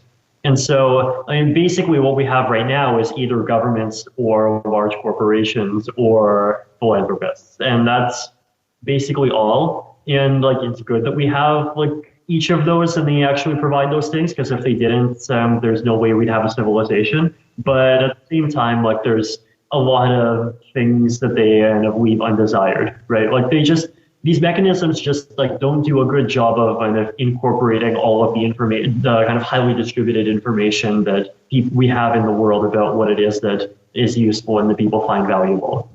So quadratic funding is basically trying to make a sort of more market-like alternative that encourages the production of public goods, that basically says, like, we're going to be neutral. We're not going to have our own kind of specific opinion about what is a real public good and what isn't. We're just going to say people can donate money to stuff. And if lots of people are donating money to the same thing, then like that's clearly a project that benefits a lot of people. So that's a public good. And so we're going to detect that and we're going to automatically subsidize it based on a formula. So the idea here is to really think about the final goal of these as being like base layer social institutions in the same way that like markets are a base layer social institution and democracy is a base layer social institution. Like it is the same kind of thing and could potentially work at the same scale. Except at least hopefully it doesn't have the flaws that some of these other existing mechanisms do. So that's the kind of high level idealistic pitch for it. And of course, quadratic funding is one of the ideas. There's also quadratic voting. There's also Harvard taxes. There's also all these other things. And the idea there is basically that we have all of this really interesting work on mechanism design that's happened over the last century. Let's like actually use it, and let's use it to build things that can encourage people to cooperate better. Yeah, so you mentioned that there's these issues with quadratic voting and quadratic funding that they're vulnerable to kind of one person pretending to be lots of people and potentially benefiting from that. I guess there's also this issue of like, at least with the quadratic funding, it needs matching funding in order to give people like sufficient incentive to to donate or to like vote or provide their own funding to the right extent. Is there any alternative to just using kind of taxes to provide that matching funding? Yeah, and ultimately the funding has to come from somewhere. And basically it is like in a blockchain context, you could like if this becomes popular in Ethereum or in like other blockchains like Zcash, like I talked to Zuko and he's definitely interested in the idea of just like printing a quantity of Zcash that gets every year that gets automatically put into a matching pool. Potentially like governments and tax revenue are definitely the thing that you would need to use of some kind if you want to do it on a large kind of really society-wide scale. I mean, it doesn't have to be the same taxes that we use today. Like Glenn also has been doing a lot of research into harbinger taxes as one example, but in general, the idea that instead of efficiency decreasing taxes, we can try to have efficiency increasing taxes. And there's a lot of really interesting work being done there. So the kind of big slogan that Glenn likes to use is tax the congestible and subsidize the increasing returns. So basically, like take all of the things that people do that are zero-sum activity, put taxes on that, then take that money and then basically shunt it over and use it to subsidize like public good projects that people do for each other. And like that's a really wonderful kind of one-sentence formula for like how to do political economy well. So that's interesting. Yeah, what are harbinger taxes? Harbinger taxes are this idea that like for a thing that gets taxed, like basically the owner has to set a price for it and they pay a property tax that's like some percentage of that amount every year. But then the price that they set is a price at which anyone else can go come and like basically buy it from them. Are there any mechanisms that you're excited about other than kind of quadratic voting or quadratic funding? I mean, prediction markets are probably one big example. And I think in addition to kind of public good providing institutions, we need better info institutions. And things that are prediction market flavored definitely seem really interesting there. And like they don't have to be exact kind of prediction markets in the way that Robin Hanson designed them. They could be even just the idea that you would have to put down a bond and that bond gets taken away if some negative event happens. In exchange for putting down a bond, like you would be able to have the ability to kind of increase the extent to which something gets done that does have some kind of risk. Like there's a lot of different ways to kind of commute and apply the concept, whether we're talking about the immigration policy or whether we're talking about trade-offs involving different kinds of risks, whether we're talking about just what policy to apply to achieve some particular known kind of measurable objective in general. Like they're definitely not a tool that you can use for everything. I think the reason being that like prediction markets work well when the objective is known, but the objective is not always known, and figuring out the objective is often more than half the challenge. But at the same time, I do think that they are quite underused today. And I think one of the reasons I'm excited about blockchains is just the possibility that they could open up more room for using like prediction market and kind of security deposit like things. So you mentioned earlier, that there's this really important issue of kind of establishing online identity to prevent collusion or to limit collusion. Can you kind of explain or give an example of like how collusion can damage these mechanisms, and maybe like what kind of work is being done maybe by you or others to create like a trustworthy identity system such that we can get around these problems? Sure. And so first of all, like these are problems that are basically wrecking the internet even today, right? So like you have these click farms where people just like buy up a few thousand phones, they buy up thousands of accounts, and then they use these accounts to just vote for things, to kind of push messages that they want to promote, to manipulate a lot of different kinds of mechanisms. And once we start using these kinds of mechanisms to allocate resources in more substantial ways with things like quadratic funding, then there's just a huge incentive for people to just buy up a bunch of accounts, pretends to be a big crowd of people that all cares about some specific problem and like all throw a bit of money into it and then just extract subsidies. And for any kind of voting mechanism, you can use these sorts of things to swing votes, and you can use things to just manipulate online conversations and all of these different problems.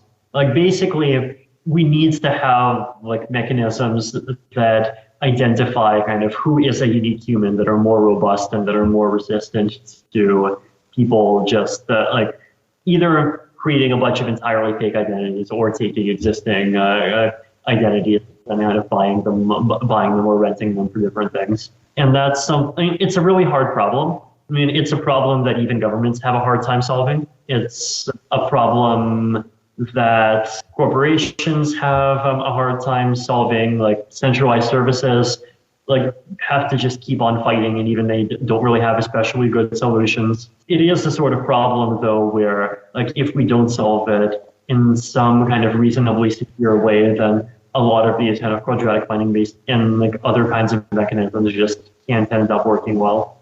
So I guess with normal voting, kind of people show up. People show up to the voting booth and they like say their name. And I guess for some reason there's like isn't as much of an issue with voter fraud, at least in the countries that I've lived, than what you might expect. I guess kind of the bank uses kind of passports, which are maybe like too hard to copy. I mean, are we going to have to go for something like as systems as costly as that, do you think, in order to solve this problem? Or is it possible that just the problem is insurmountable and it will kind of just make it not practical to use quadratic funding or voting in the real world for anything other than something where you can require that everyone actually rock up somewhere personally?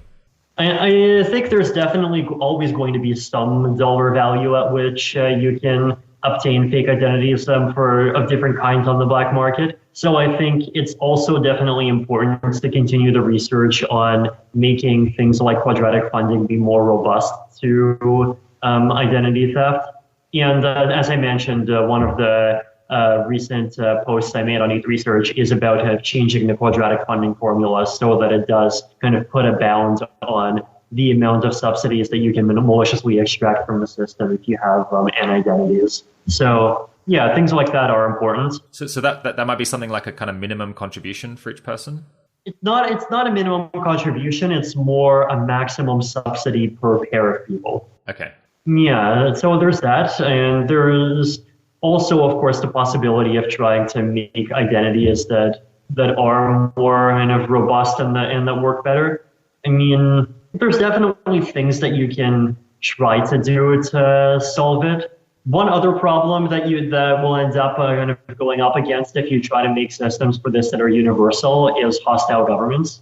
Like North Korea prints fake $100 bills, so why can't they print fake passports? And so you got Kim Jong-un with a click farm of a million fake North Koreans claiming there's all of these really important public goods that we have to give money to.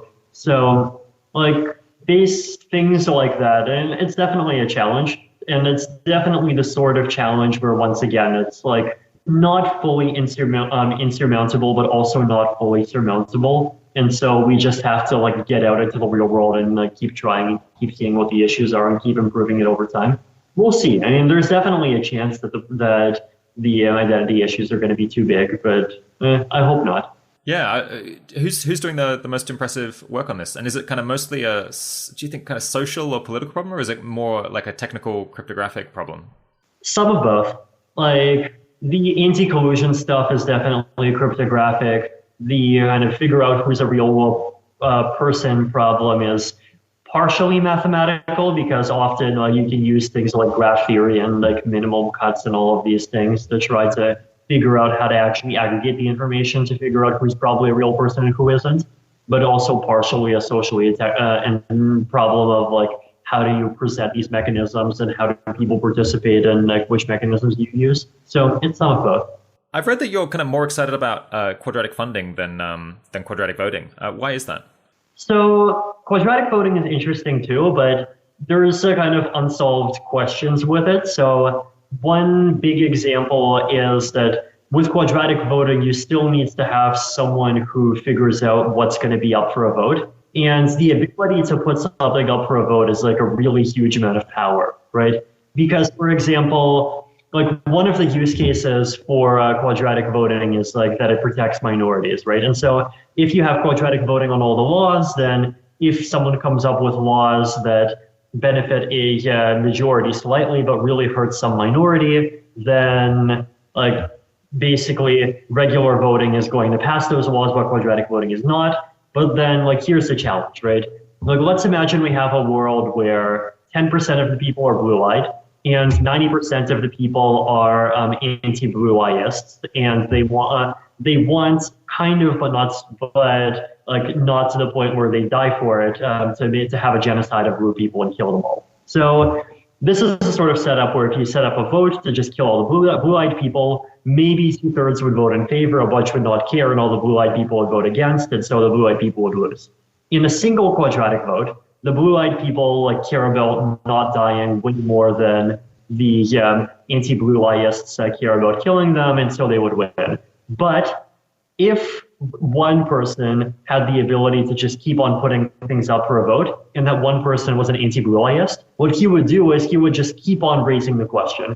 And so every time there's a vote, everyone would have to make these votes, and everyone would would have to pay money to make these votes. But the problem is that the anti-blue-eyists would lose, but because there's more of them and they're more spread out, they would have to pay less. And the blue-eyed people would have to pay quadratically more, right? Like the blue-eyed people, their votes are 10 times stronger, but they'd have to pay 100 times more money for that. And so if you keep raising the issue, then eventually you just bankrupt the blue-eyed people, and then you raise the issue for a vote again, and the blue-eyed people get killed. So this seems like a pretty devastating problem. Yeah, I mean, it's like, this is the problem, right? Like with voting mechanisms in general, like there's this very large design space of like what can be put up to a vote and when and under what conditions. And like even democracies have very different rules for when elections can happen with very different consequences. And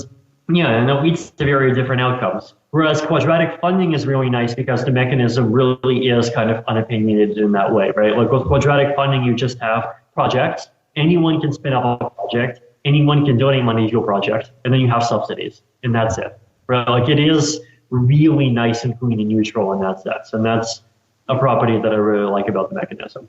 Yeah, there's this website, scorevoting.net, which has a couple of pages which have like pretty vociferous critiques of quadratic voting, and I think including the one that we were just talking about. To be honest, I found the articles a little bit hard to follow and a bit ranty. But I saw you responding to them on Twitter. Do you want to comment on whether there's any other problems, and I guess how convincing you found those articles, and maybe also do any of the critiques from that site carry over to quadratic funding?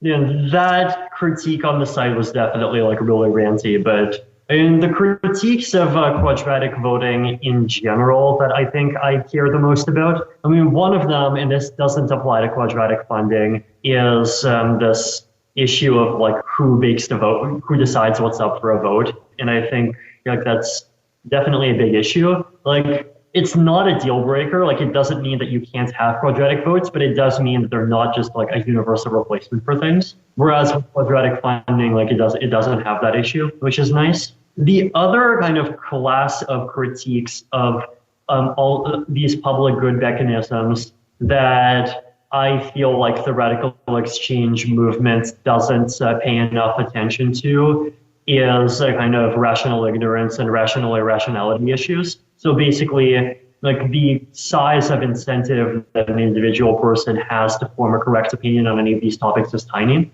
And I mean, Brian Kaplan wrote this big book on the myth of the rational voter, where he basically a big core part of like why he likes capitalist libertarianism, which is basically that like people are good at making decisions when the consequences affect just them personally, but they're terrible at thinking through issues carefully when their individual contribution to an issue is just so tiny. They don't really have any kind of incentive or social pressure to be correct. And so all of these other kind of irrational human biases, instead of just having an influence, end up dominating completely. And so if you think of just like some farmer in Texas, like if you think about like what incentive he has to form a correct opinion on anthropogenic global warming, the answer is basically none. Right, like his incentive is to have opinions that like make him look good in front of his friends, essentially. And there's definitely plenty of cases where people do have very correct opinions on things, and despite not having an incentive to. So I'm definitely not claiming incentives are always necessary, but at the same time, right, like there is definitely this issue, and quadratic mechanisms do mitigate it, but do they mitigate it completely? I don't, definitely not. And the score voting guy even did the math and he pointed out how if you use quadratic voting to run an election, like the average person would end up basically paying 2 cents and or 2 cents worth of incentive really going to end up changing anyone's opinion? Probably not. Right. So that's like one issue. And then also in general, if you go out into the world, there's like plenty of unsavory organizations that end up like exploiting some combination of biases, lack of education, like all of these things to pretty successfully extract money from a lot of people, right? Like you have Ponzi schemes, MMM, and all like pyramids, and all of these things. And we then start talking about, oh, well, how about we're going to create a scheme where if enough people donate money to someone, that person gets even more money, then like that could end up supercharging cults. Interesting. Yeah, like that, it's definitely something that I kind of worry about. But like this is one of these sort of empirical questions that you can't really figure out easily ahead of time. Like you pretty much just have to run the mechanism at a small scale, see whether or not the results of the mechanism are of high quality, and if they are, you keep on going from there. I mean, if this sort of thing ends up being a problem, then one category of a solution that, like, once again, I think radical people like generally don't think about enough is a sortition. So basically, like if the problem is that you're just asking people to express opinions about all of these issues and they don't have enough incentive to really come up with correct opinions and they don't even have enough time to come up with correct opinions, then why not just kind of force them to specialize? So for any project that has more than 1 million people that participate in it, just use a random number generator, select a random 0.1% of people. Only those people are allowed to contribute. Then you multiply their contributions by, like, I forget, it's either 1,000 or a square root of 1,000, like whatever the right factor is to compensate. And then suddenly each one of the 0.1% of people that do contribute is making a significant change to the output. And so they have more of an interest in like actually figuring out what a sort of correct answer would be. So that's like one category of solution that could be worth exploring, I think. How serious a problem with kind of smart contracts? I guess any process or mechanism that gets locked into a blockchain, is it kind of that we have to then establish clearly ahead of time, like exactly what we want to contract about? And usually, figuring out exactly what the goal should be there's usually a lot of ambiguity in contracts, a lot of like negotiation that goes on between parties, like after a contract is signed on exactly what they intended, in order to avoid them having to like bargain forever up front. Yeah, how serious a problem is that with smart contracts in terms of limiting their potential application in future? Yeah, so I think this is basically the same problem as the Oracle problem, which is the contracts don't understand the real world very well.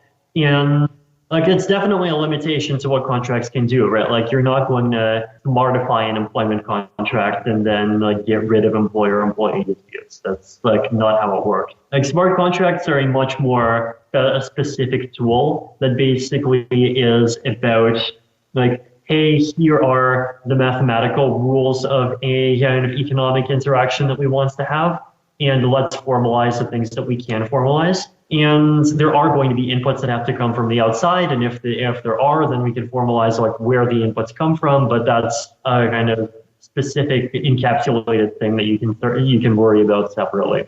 So there's definitely cases where smart contracts make a lot of sense. Like, for example, there's been people recently trying to do cryptographic insurance, which is basically contracts that automatically pay out if there's a drought or if there's a hurricane or if the temperature goes above some number. And there's a project doing this for Puerto Rico. There's a project doing this for Sri Lanka. So that's a sort of area where you do need to get some data from the outside world, but the amount of data you need to get from the outside is kind of very limited. And it's a thing that like you can design an entire system around and make sure the system works well. And then once you have the system, then it becomes easier to just build these things on top of it. And at least kind of conditional on the Oracle working, the rest of the system is also guaranteed to work.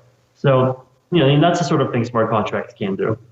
That just made me think. So this issue with quadratic voting, where you have the problem of exhausting people's votes by putting up the same idea again and again.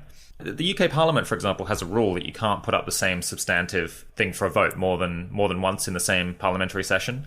I wonder if you have enough of like a human element in it, where like people who like trusted elected representatives are kind of acting like the speaker does in the UK Parliament to kind of control the flow of who speaks and what gets voted on. Do you think that something like that could help to make it work a bit better in practice?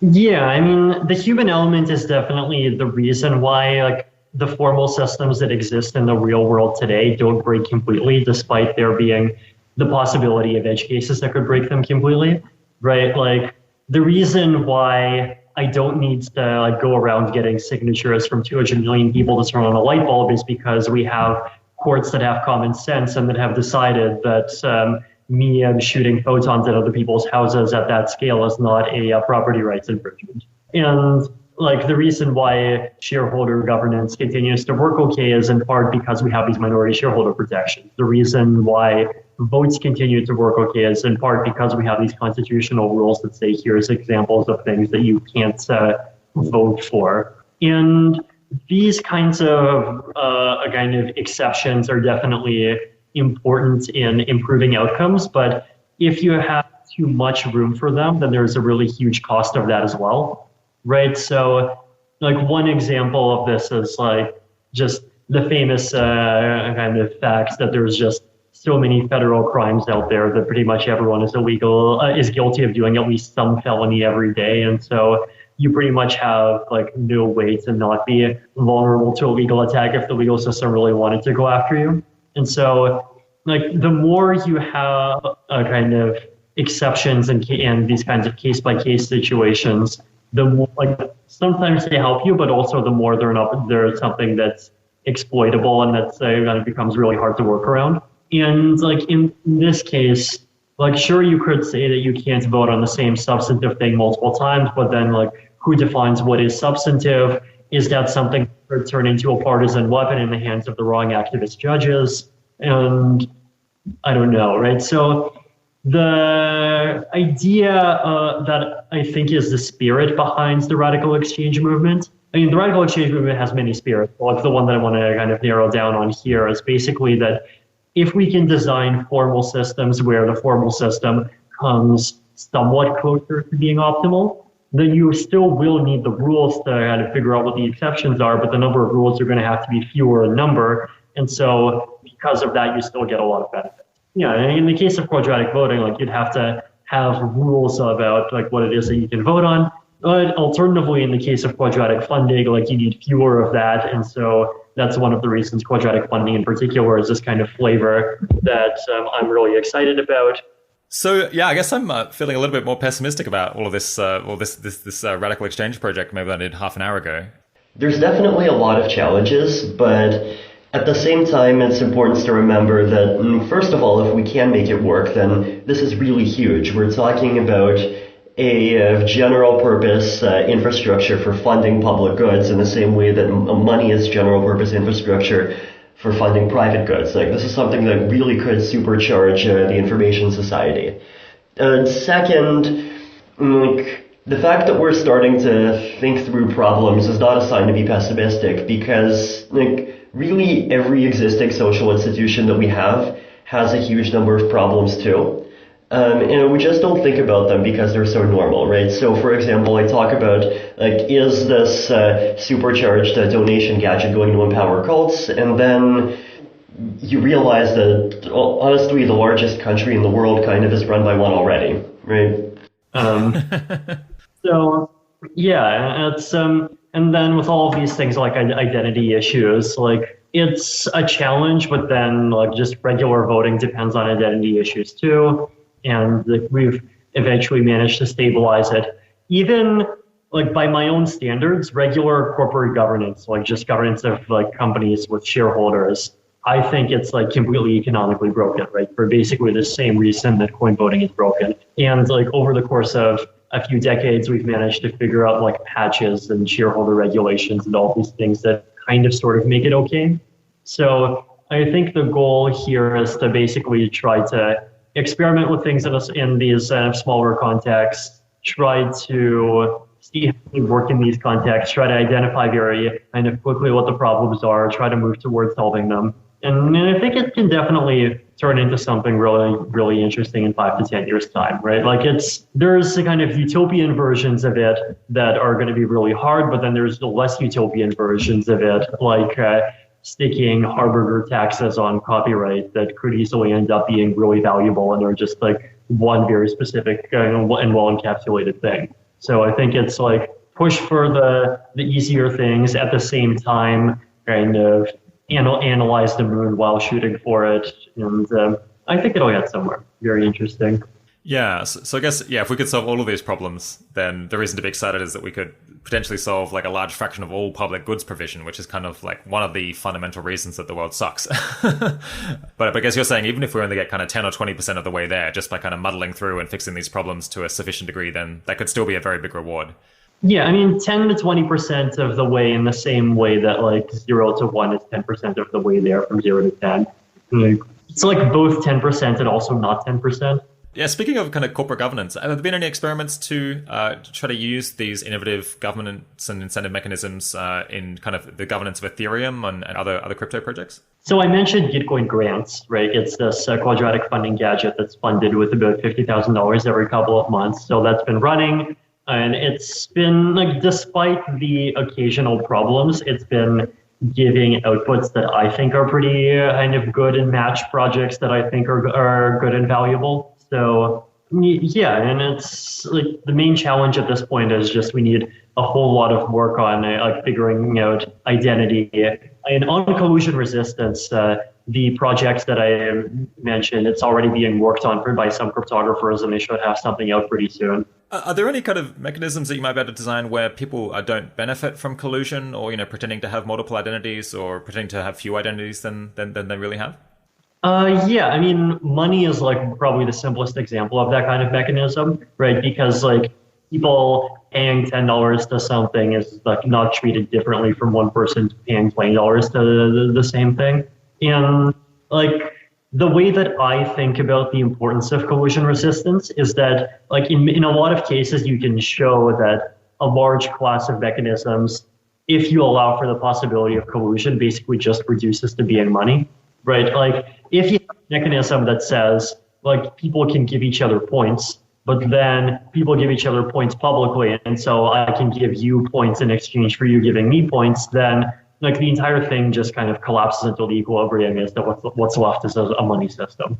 So, and I guess the reason we don't want that is that we want to kind of limit the power of the people who have the most money. The reason we want to have money systems, but money systems are good for private goods, they're not for public goods. So like we want to have things other than money systems as well. And the other class of thing that doesn't require identity, which is nice, is like info institutions. So prediction markets and things that look like prediction markets are probably one big example there. And I'm really interested in those as well. Okay, yeah, hopefully we'll have time to talk about futarchy a little bit more in a minute. But I guess, yeah, to get even more ambitious, let's talk a little bit about whether any of these mechanisms could replace governments or even have an influence on kind of international relations. So from that paper I quoted earlier, it moves on to talking about what influence cryptography technology might possibly in the future be able to have on international relations or in promoting international cooperation and peace. And it says, in addition, the need to establish the credibility of one's commitments in the absence of other mechanisms has often been cited as at least a reason for participating in prolonged wars, the Vietnam War as a notable case. The number of lives lost, risked, and harmed because of an absence of good tools for making credible international commitments would be difficult to overstate. Therefore, given the stakes, the possibility that smart contracts could have applications in the international sphere is very much worth investigating. For example, smart contracts might enable countries to more credibly commit to international agreements that include penalties for non-compliance, for instance, those that seek reductions in greenhouse gas emissions. So, yeah, what's your reaction to that? Do you see that is this something that is probable enough that it's worth pursuing? It's definitely interesting, but then there's also challenges. Like, as I mentioned, the Oracle problem. And the challenge is that, like, on geopolitical scales, the Oracle problem is a serious Oracle because, like, regardless of who's the Oracle, North Korea can probably find some way to hack it. So it's not as easy as saying, like, here's a smart contract that pays us a pile of money if we denuclearize, because how the hell does a smart contract know whether or not you denuclearized? Yeah, I think that's like the biggest challenge. Now, that could get alleviated somewhat when we have more things that are running on the blockchain. So when we have, like, for example, like currencies get issued there and a lot of identity systems running on it, like carbon credits being traded on blockchains and things like that, then you can start making smart contracts off of it, which I think could be really interesting. And definitely are projects that are trying to do things like putting carbon credits on a blockchain, basically just to make them internationally tradable more easily. So I think definitely a lot of value on things like that. I mean, also in international contexts, yeah, like one way to look at it is to try to improve kind of coordination ability between state actors. The other possibility is improving coordination ability between like people who are not state actors. So like making carbon tradable internationally is like one example of that sort of thing. Yeah. Otherwise, like there's also these issues with like certification and like trying to make those work securely in blockchains could definitely be part of that. But there's definitely people really actively thinking about it. Yeah. Are there any other possible ways that the crypto technology could help, like with international relations or peace or international coordination or government that you would be interested in highlighting? See, credible commitments are definitely one. I mean, you like being a backbone for like quadratic mechanisms and these other kinds of things at scale is possibly another. Yeah, and those are probably the big ones. A third one is also just like making regular kinds of markets more international. But the challenge there is just it's inherently a more long-term thing because when the stakes are high, that would imply that people have a large incentive to attack a blockchain or attack an oracle. And we're definitely not at the stage of blockchains being resistant to attacks, and definitely not at the stage of oracles being resistant to attacks on that kind of scale. Yeah, so the point of oracles is that sometimes, well, for many functions, the blockchain kind of has to know what actually happened in the real world. Like, was there a hurricane? So should we pay out the insurance to people who had hurricane insurance? How close do you think we are to having trustworthy oracles? And is that a problem that you think can be solved, or is it something where, again, we just have to muddle through and do a tolerable job? It depends what level of trust you're looking for. For kind of small scale things, I think we're there already. For large scale things, I mean, we'll figure out things that kind of work over the next couple of years. Like I think MakerDAO has a huge incentive to come up with a model that's reasonable. And right now they have like some kind of multi-sig out of 13 oracles, and maybe they'll find ways to iterate and refine on that. I mean, Augur has their decentralized oracle for a prediction market. I mean, Kleros, the blockchain-based decentralized port, is doing oracle stuff. How do those work? Basically, the decentralized oracles work by letting token holders, like a random sample of token holders, vote on any issue, and then if some random sample votes incorrectly, then a bigger sample can vote.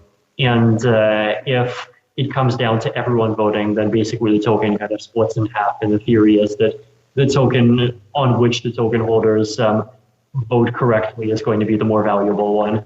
And that's been working tolerably? I think so, yeah. And Augur is definitely working okay for now.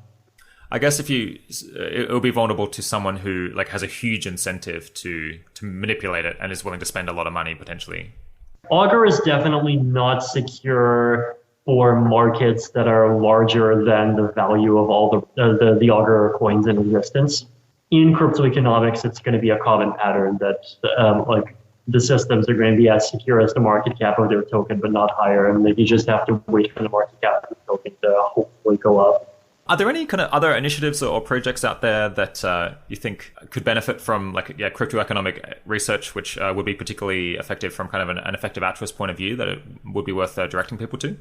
I mean, so as far as specific applications go, I mean, one idea that I've talked to Give Directly people about is that you can have Give Directly as a universal basic income, but you can also have Give Directly as a quadratic funding gadget. Explain that. Basically, instead of giving every single person X dollars and letting them spend it how they want, just create a quadratic funding gadget and seed it with the identities in one of these communities and pump money into that.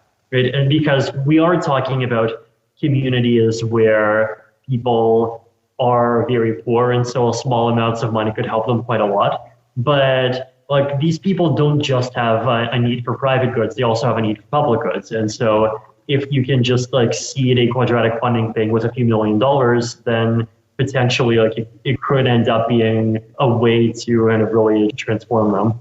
Yeah, so that's one example. And public good funding in general is obviously a kind of feed in for effective altruist problems, because pretty much all effective altruist problems are public good ones to a really large extent.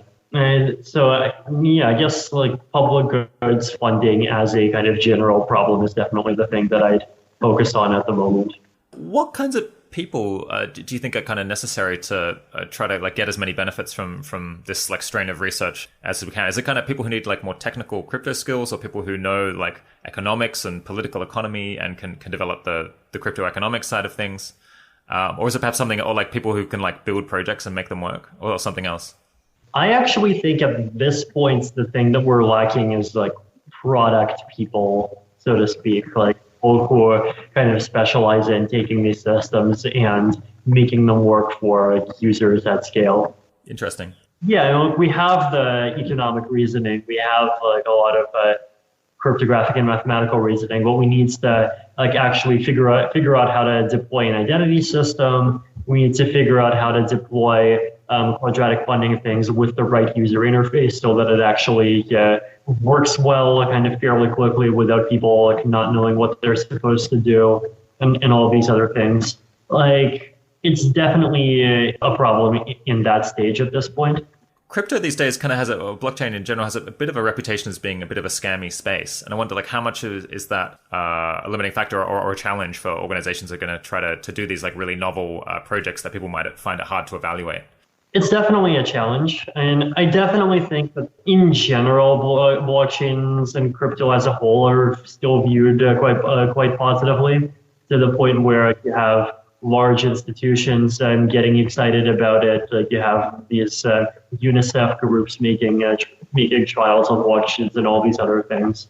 So I definitely don't think that like the existence of Ponzi schemes and scams and all these things is preventing the space from growing at all. Like it's definitely a cost, and if we can find ways to solve the issues, I definitely think it can attract more people. But to me, the larger value of fighting the scams is basically that we'll have less scams.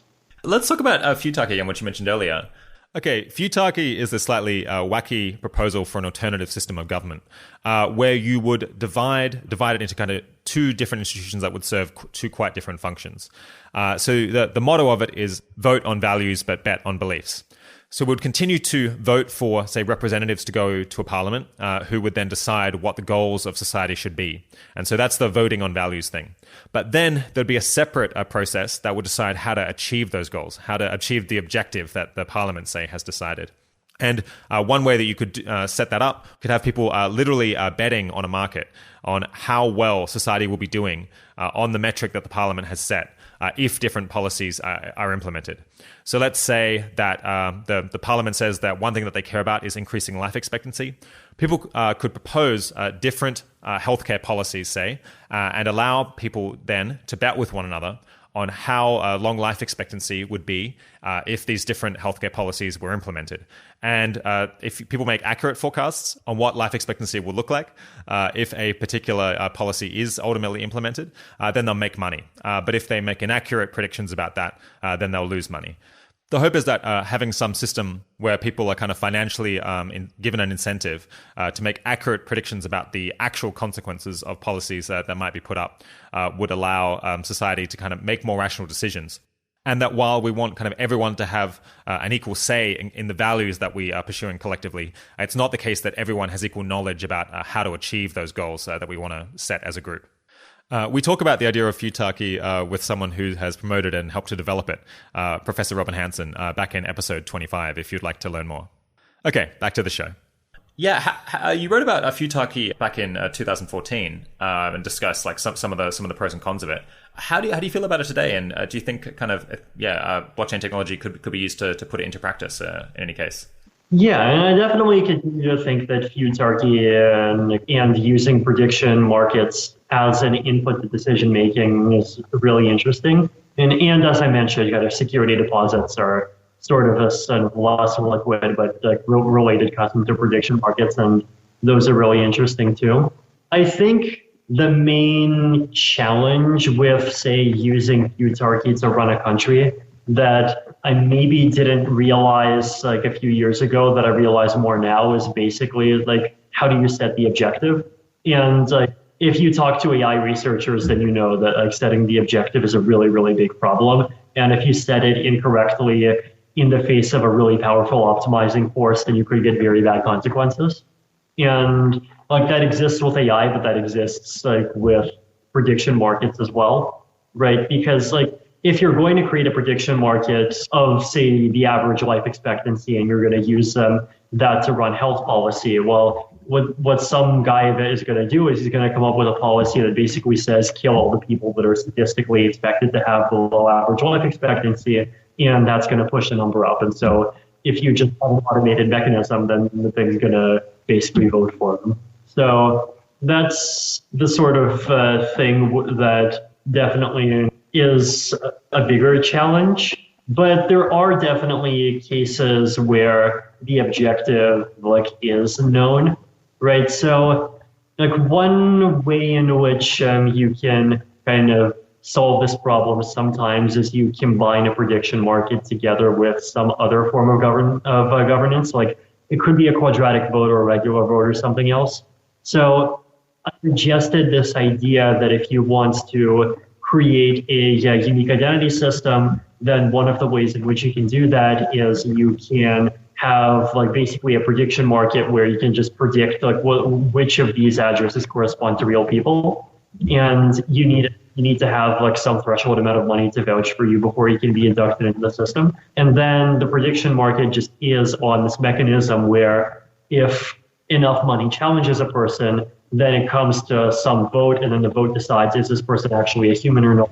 And if the vote decides that they're not a human, then you penalize everyone who supported them on the prediction market, right? So the idea there is that the objective, which is basically, is this person a human according to this other mechanism that we assume we trust, is if mathematically well defined, then the problem doesn't exist to the same extent. But if your problem is, I have money, how do we use this to do the most good? Then like that's harder to define. And so like prediction markets are not just magically going to solve that for you. So yeah, very often kind of collective action problems persist because of transaction costs, search costs, bargaining costs, the cost of making and enforcing commitments. Is it kind of right to imagine that like one of the main ways that the blockchain that blockchain could help solve these problems is by reducing those costs, kind of one way or another? Is that a good framing? In some cases, yes. I think like the word transaction costs is one of these like really misleading things because it refers to really unrelated concepts. Like the reason why we're not working collectively to fund public goods more is not the same category of thing at all as the 2.5% fee charged by PayPal, right? Like they're not the same. Like even though both are technically quote transaction costs, they're like totally not the same class of thing. And the reason why that's important to emphasize is because as markets become more efficient, one of those kinds of things goes down, but the other kind of thing is definitely not at all guaranteed to go down. And like sometimes it even goes up if you end up accidentally disrupting traditional existing structures of coordination. The kind of inefficiencies that are preventing more public good provision are kind of specific kind of thing that you do need to approach in a specific way, just like the efficiency or the inefficiencies in private property leading to monopolies are a specific kind of thing that you have to approach in a specific way. And commitment problems are a specific thing that you have to approach in a specific way. And the same thing with like some inefficiencies in information systems and all of these other issues. So they definitely kind of solve problems, but I do think that like you want to have a framing that kind of recognizes that we are dealing with like, different kinds of beasts here. What's your view of Facebook's Libra project? Ooh, that's a fun one. So I guess like in terms of what their motivations are, and I think a big one is just that like Facebook is seeing that WeChat is getting into payments and WeChat's really successful. So Facebook needs to make their next move. And so Facebook should be getting into payments as well and try to become this kind of omnibus app. And then if they're going to get into payments, the question is, how do they do it? And the problem is, if you do it through traditional banking and you want to be available in all these different countries, then there's just so many of these like regulatory complexities that you have to go through. And so the theory is that if they do it as a cryptocurrency, then it's kind of simpler for them in a bunch of ways. So that's kind of my read of part of what their motivations are. And another thing is that they kind of have to get into payments because their existing business model, which is like basically monetizing people's data, is something that's kind of coming under political attack, and we can expect it to come under political attack even more. And so they need something else. So from that side, the incentives definitely kind of line up for them to do that. And on top of that, I think the people inside of Facebook, they are like Silicon Valley people, and I'm sure many of them take the critiques about how Facebook is wrecking the world and everyone's privacy to heart, and so they want to do better. And Zuckerberg released that memo a few months ago about how he wants to push Facebook in a more kind of pro-privacy direction. Libra's kind of base layer privacy at this point definitely sucks, but pushing it in a kind of pushing Facebook in a not hegemonic direction. But so that might have been their intent, though. And at the same time, obviously, they kind of failed in a bunch of ways in delivering on that because everyone just still associates it with being Zuckerberg coin, which is the exact thing that they would try not to be, like creating this association with 28 different members. So yeah, and I guess given that the thing is to a large extent this kind of political and regulatory play, it's the political and regulatory responses that are really going to decide its fate. So you think from a technical standpoint, it's okay? So it's more a question of of the politics? Yeah, I mean, from a technical standpoint, like a lot of it's just the same as Ethereum. Are there any blockchain projects that you think are just stupid and that you wish didn't exist? It starts with a T and rhymes with Quran. Okay. Well, no, there are realistically more than half of them. Interesting. Okay. Is there no kind of summing up like what their main problem is? I mean, there's a lot of projects that just basically see blockchains as a way of doing a money grab. Yeah. Speaking of politics with these projects, how have you found that the challenge of kind of like making happy all of the different kind of constituencies that Ethereum has? I guess like people who hold it, like people, the developers, like the people involved in the foundation. I imagine there's like a lot of challenges and potential tensions there. Yeah, it's definitely a big challenge, especially more recently now. The community has been growing a huge amount since around 2017. But before it was much tighter and everyone was talking to each other really frequently. But now it's gotten to the point where you can clearly identify kind of sub-tribes forming. And that's like both inevitable and there's risk associated with it. So even just like figuring out the next steps in the Ethereum roadmap is something that just keeps on requiring more and more and a consensus building. And that's, I mean, first of all, it's good because it means the platform is getting more decentralized. But on the other hand, it's important to make sure that it continues to be able to actually move somewhere. I guess to kind of wrap up this section, do you think that the kinds of approaches to making the world better that we've been talking about, like crypto economics, blockchain, these incentive design mechanisms, are they kind of underrated by people and that we should be seeing kind of more smart people moving into them? Or do you think they're kind of maybe appropriately rated or maybe even overrated and maybe too many people are trying to make them work and relative to the difficulty of the challenges? I mean, by the world at large, it's probably definitely underrated. Like the world at large, I think at this point still sees crypto as just being like a coin thing and maybe a trust thing. And the kind of subtleties around like, oh, let's come up with ways to make mechanism design work and like, let's get quadratic funding running on this thing and all this other stuff. Like, I don't think that's kind of gotten into the public consciousness yet. It's definitely an opportunity for it too. Like, it's definitely the sort of thing where it does feel like there's a sort of political moment right now that's favorable to it, at least among some communities.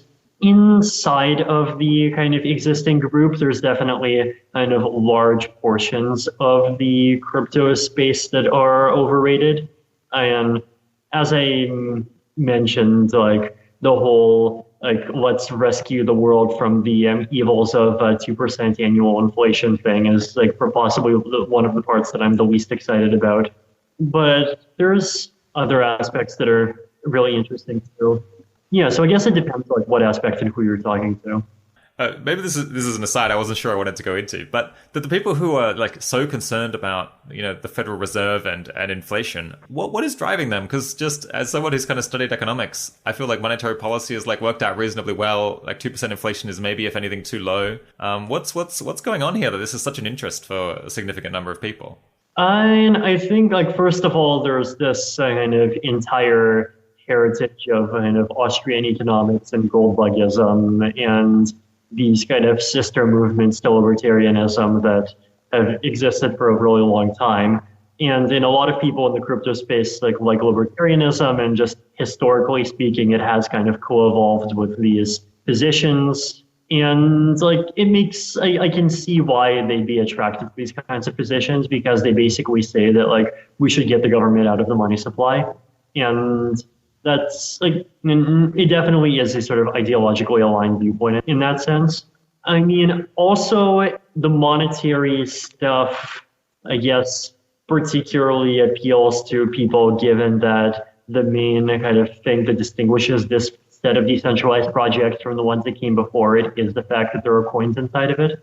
Yeah, I guess that just, I mean, if you're going to ask me like why kind of Austrian gold bugism like attracts people in general, I guess like it's a political ideology. It attracts people for the same reasons other kind of political ideologies that kind of claim to know big secrets about how certain kinds of existing institutions are totally screwing up and wrecking everything attract certain kinds of people. Do you worry that if cryptocurrencies did become like the main store of value or medium of exchange, that kind of the lack of a central bank that can engage in monetary expansion could lead to more financial crises or like more macroeconomic destabilization? So it's a good question. And I think, first of all, governments do have a lot of policy tools other than monetary expansion and contraction to use. So like, for example, just one random thing in Singapore, obviously, that I like is that apparently at one point the government has adjusted the mandatory pension contribution rates for employers like downward during a recession. So they basically use that as a lever to reduce employer side costs during a recession, which is when you theoretically want employer side costs to naturally go down so you don't have to lay off lots of people. Otherwise, and there's like fiscal policies and all those tools that you can use. So I definitely don't think that it's going to, cryptocurrency fully succeeding would take monetary policies effectiveness down to zero. And another thing also is that if people use cryptocurrency as a store of value, but don't use it as a unit of account, which seems extremely likely because cryptocurrency is just way too volatile to be a unit of account, then just adjusting the unit of account is still a highly effective policy tool that governments are going to have. So there are risks, but I think there are like these opportunities and options as well. Of kind of all of the potential new applications that we've been talking about, like which ones do you think might we start to see like in the shorter term, perhaps in some more modest form, where that like an actual application that might get people excited and start really helping with a real life project?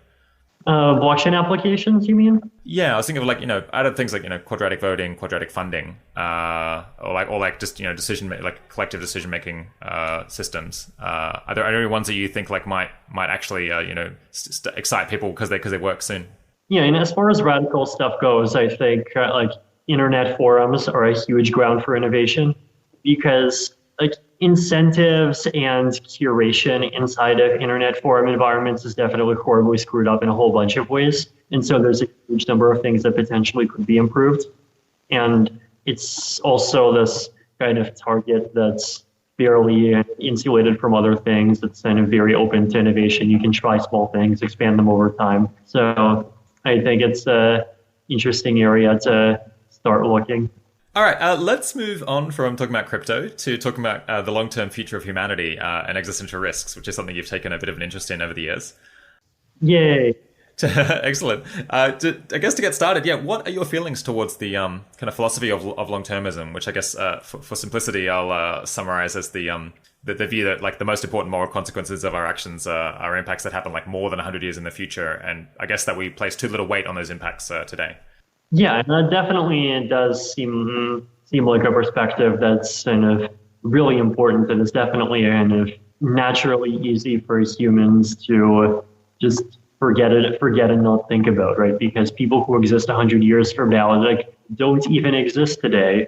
And so if you like think about how little kind of active effort people are often willing to put into just helping people who exist today on the other side of the world, while like helping people who don't even exist today and will exist a century from now is definitely something that comes even less naturally to people. So yeah, it's something that is valuable, and it's something where like there's clearly very large gains to be made, as like Tyler Cohen pointed out in Stubborn Attachments. If you care about economic growth, then like the positive consequences of pushing economic growth up could potentially be pretty large, because we're talking about percentage points compounded over the course of a century, which could make a really big difference in the lives of people. And existential risk reduction is another really natural one there. So I guess support.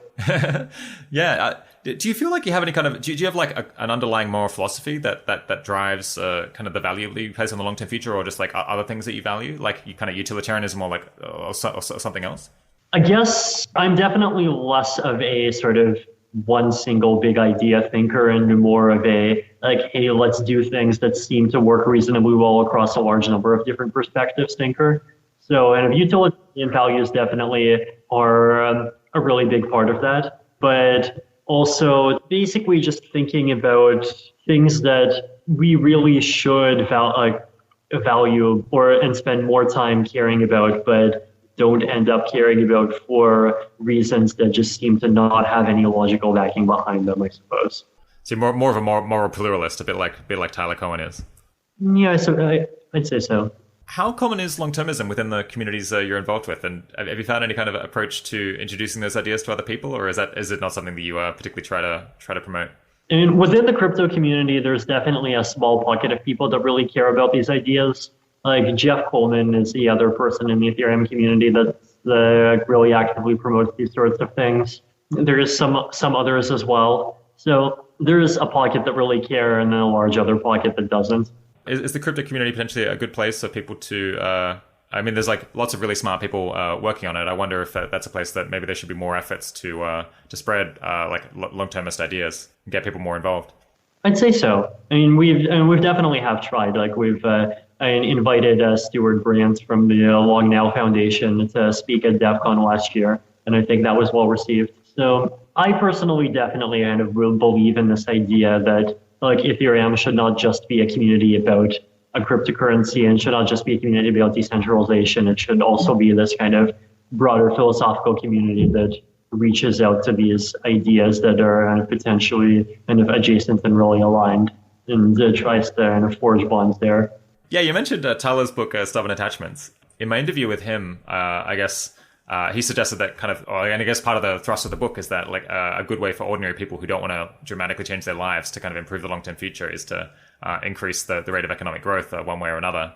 And I kind of put forward to him that this was much less impactful like per day of work than focusing on like risks from emerging technologies or promoting international peace or coordination or things that are more targeted on stuff that seems like it affects the long-term future more than just like economic growth in general.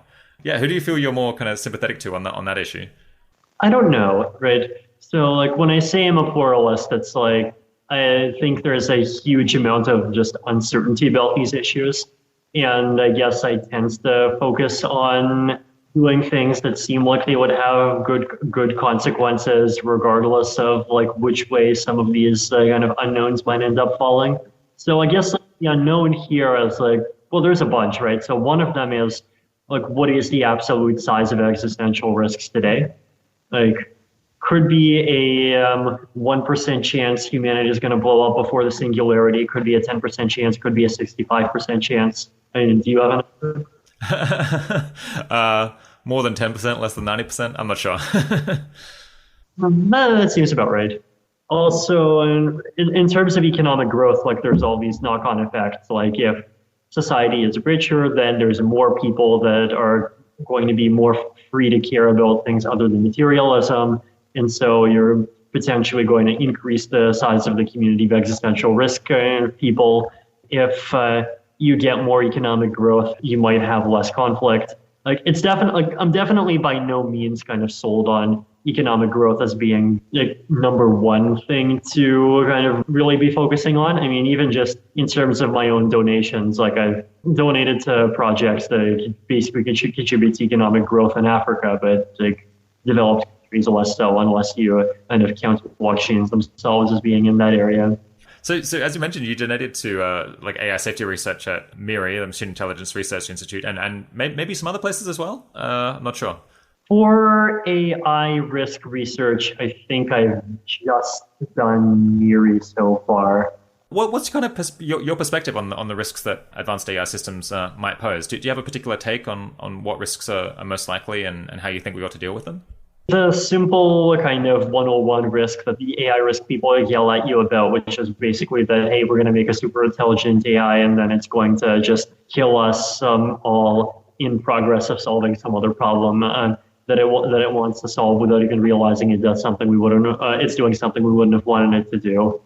Is probably it's definitely something that's plausible enough to be concerned about, and I'm definitely happy that there's this group of people that's actively pushing forward on understanding that risk better, so that when the time comes and when much larger groups of people become really concerned about this, there's going to be a lot more existing roadwork and research they can build off of. Yeah, I'm not sure how much you follow, but there's kind of like multiple schools of thought. It's kind of like, so the MIRI folks tend to be more worried about like an AGI system that's like potentially quite different than the kind of machine learning that we use currently.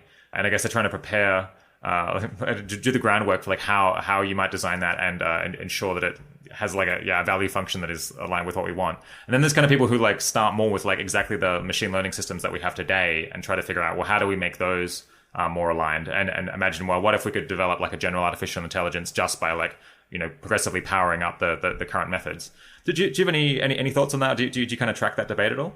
Yeah, and I've definitely seen kind of presentations from people doing like each one of those approaches. I definitely think they're both like kind of really important because like the approaches that are basically trying to kind of figure out alignments in from a more sort of form mode point of view right now, like it's definitely good that the people are working on that. But on the other hand, like if you have nothing to work with, there's limits to how much you can accomplish. Like they have models that even say that implicitly assume that these AIs are going to have utility functions. But like, what if the AIs that we end up creating don't even work by having well-defined utility functions, right? Like, what if we just basically keep on improving GPT-2 until eventually it just predicts the actions of people well enough to act like a human, and it does a bit better than that. So it's definitely, I think, good that we have this kind of approaches that are trying to improve alignment of the AIs of today, like to cover the possibility that the AIs that are going to be superhuman do end up looking similar to that. So your approach would be kind of to hedge your bets, like do a bit of both, and then or like and maybe other approaches that come up, and just kind of hope that one of them turns out to be the relevant.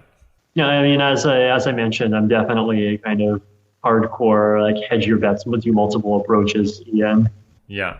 Do you have any views on the likelihood of kind of fast versus slow AI takeoff scenarios, or like when do you think we might get like a general AI, or is that, I guess you're probably pretty busy dealing with blockchain stuff to maybe follow all of that, but I'm curious. I don't know. Like, if you ask me to give numbers, then the kind of approach that I would take is probably similar to the approach that I take for kind of very far mode techniques around predicting future technology in general. Like I might say things like, oh, well, AIs could win at chess 20 years ago. They can win at Go and image recognition and these other things today. So like, what's the kind of difference between that distance and the distance between today and being more intelligent than humans, and like start figuring things out from there. You wrote a blog post a little while back saying that you thought that kind of both the cryptoeconomics research community and the AI safety and existential risk community are kind of trying to tackle what is fundamentally the same problem. What is that problem, and what connections do you see there? The problem is basically using dumb systems to control smart systems. So, like with crypto economics, the idea is that you have these like very dumb incentive mechanisms, and you're trying to use them to create incentives for humans, corporations, and potentially other actors to participate in things like proof of stake and like layer 2 systems and whatever else that you're building in ways that are beneficial toward the intent and function of the system. And you're trying to kind of guard against capture and against people sort of gaming the system in unintended ways. And AI research seems to be similar to that, except that the kind of medium smart system is people, and the really smart system is controlling is this potentially super intelligent AI. So like, there's this sort of parallel between the formats of the two problems. Yeah. Do you think there are any lessons that either community has kind of drawn today that you can like port over to the other one? And maybe are there any like really important disanalogies that we need to keep in mind? I mean, the main thing is that the kind of second problem is harder. Both kind of more unprecedented in terms of like who the kind of quote adversary is going to be and how they're going to look like. Like we're not dealing with a set of agents, we're dealing with a single agent. Everything could potentially happen much more quickly and could be more difficult to stop if it does start going wrong. So like the second problem is definitely in a lot of ways just a kind of more difficult version of the first. There are potential parallels, like for example, in these incentive systems, like one of the ways in which you can often sort of get smart results out of the mechanism is by pitting smart agents against each other and rely on competition to get good outcomes.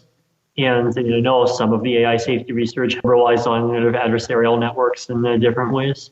And that's something that people also use with smart contracts, where they like kind of engage in competition to try to find weaknesses in them and then improve them from there. Yeah. Interesting. Are there any situations under which you could imagine going on working on AI safety research yourself at some point, if you came to think it was like a sufficiently large risk? Potentially, and it's definitely the sort of thing that I could definitely see myself being really interested in at some points in the future. Like, I definitely think it's a really important problem. I guess like you have to sort of distinguish between the thing I work on and the thing that I think is the most important problem in the world, because like I have specialties that and like you have to work on that are aligned with your specialty as well. And in crypto is definitely important, but it's also kind of has all these kind of things around cryptography and economics that like I personally can do well. Whereas with AI issues, like there's definitely kind of game theory in there, but a lot of it's kind of a different flavor, and it would take time to kind of get into the point of being able to make significant contributions given where the space is at this point. Are there any promising ways of improving the long-term future or kind of threats to the long-term future of humanity that particularly trouble you, that you think maybe deserve more discussion, like existential risks that people might be underrating? Let's see. I mean, AI risk definitely is like very scary in its kind of impact, but it's definitely kind of already rated as such kind of by that community. I mean, nuclear risks are definitely, I think, way overrated by the general public. Oh, okay. Yeah, why is that? A nuclear war is going to kill 1 billion people, but it's not going to kill 7 billion. Yeah. Yeah, and I think it's something that like probably the larger part of the fallout from a nuclear war is not even going to be the explosions. It's all the people that die from like basically global supply chain disruption.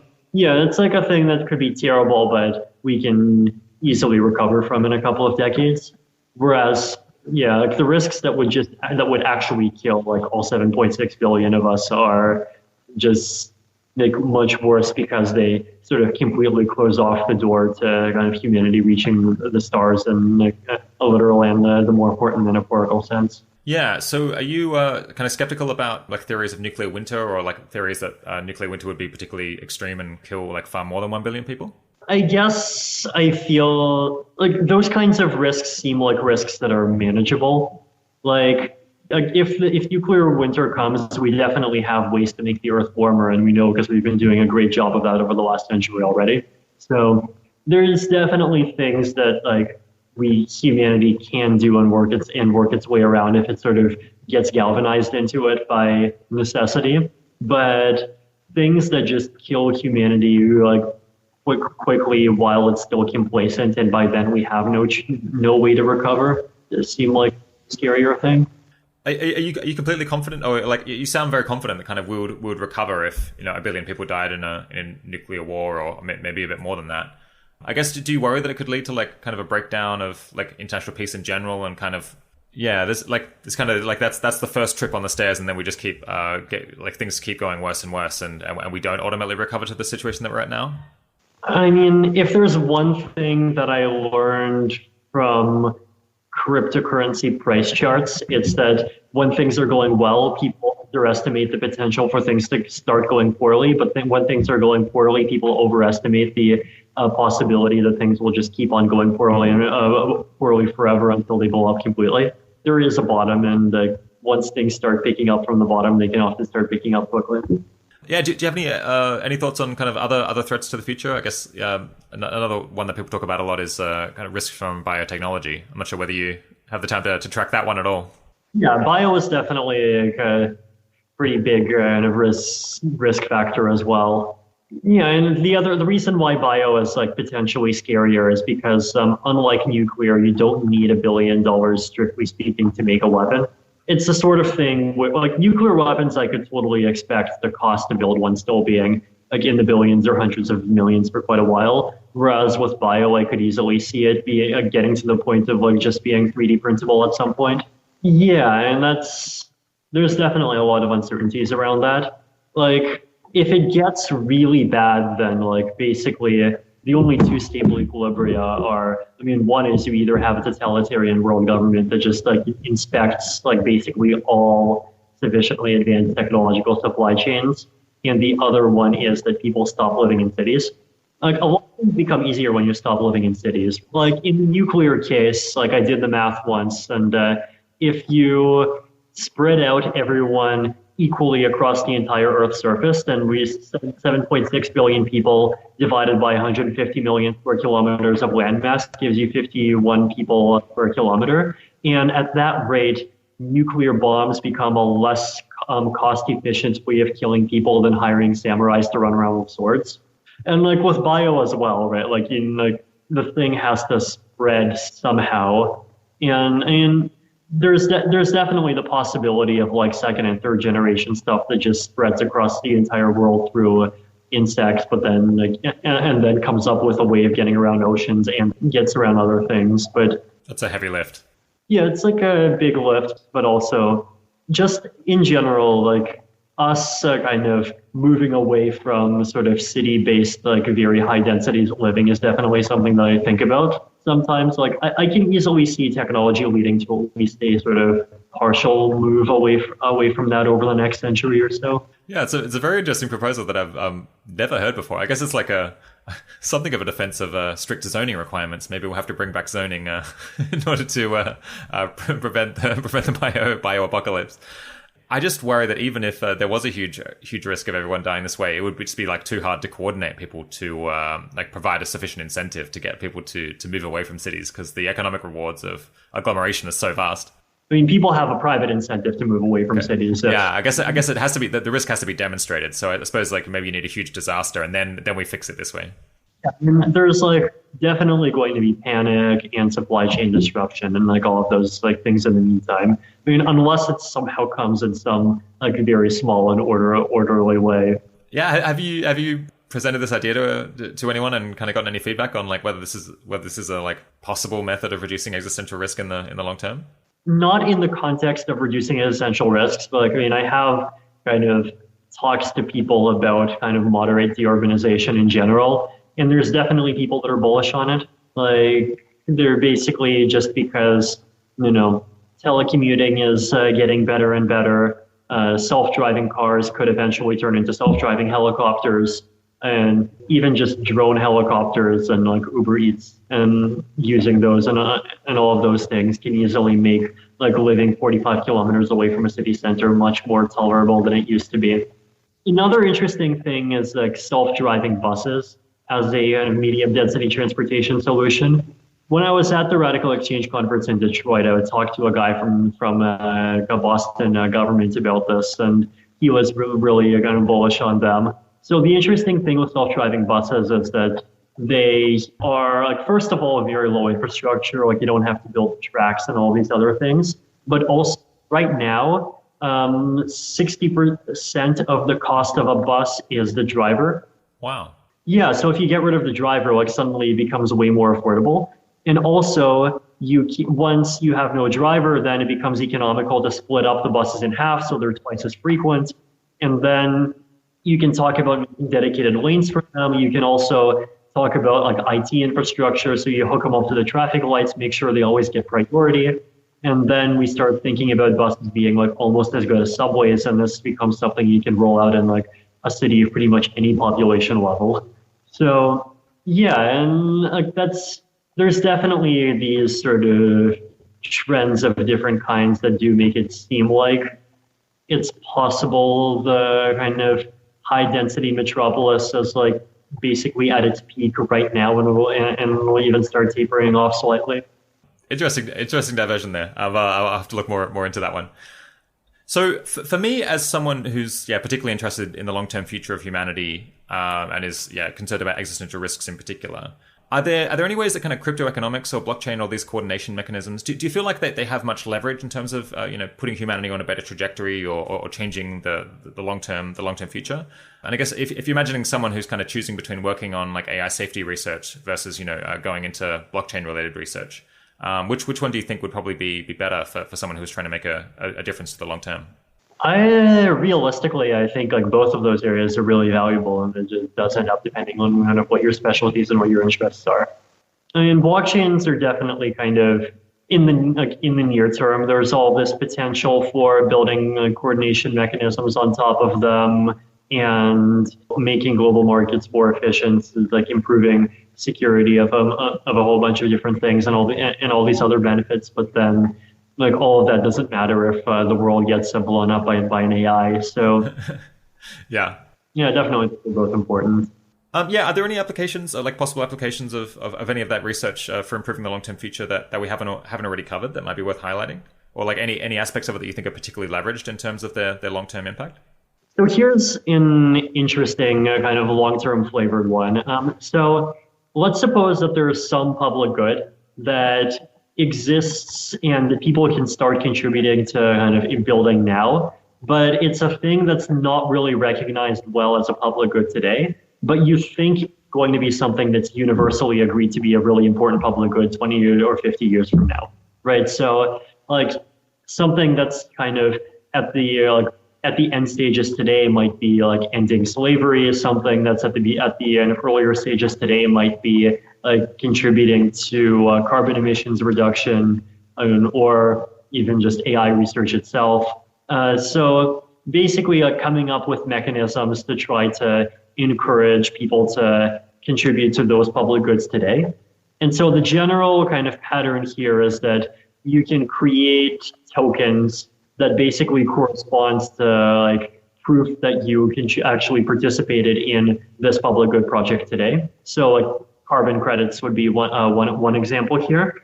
And you can start markets for these things today. And you can make these markets work, like have them be really efficient, have them be kind of international. Anyone in the world can participate in all these nice things. And then you just assume that like the world is going to be more well coordinated 50 years from now, and people are actually going to care about like buying up these tokens because they will represent like either something like, in the case of carbon credits, the right to make a certain level of emissions, or it could just be something that kind of enlightened like functional decision theory governments of the future just end up buying up to kind of thank people who helped in the past and to maintain the commitments that these kinds of tokens are going to be valuable for things that matter in the future. So yeah, that's like an interesting kind of thing you could build on blockchain. I think I don't know someone else I know has been on the show. Actually, I think has had almost exactly this idea. I would call them impact bonds. Do you know Paul Cristiano?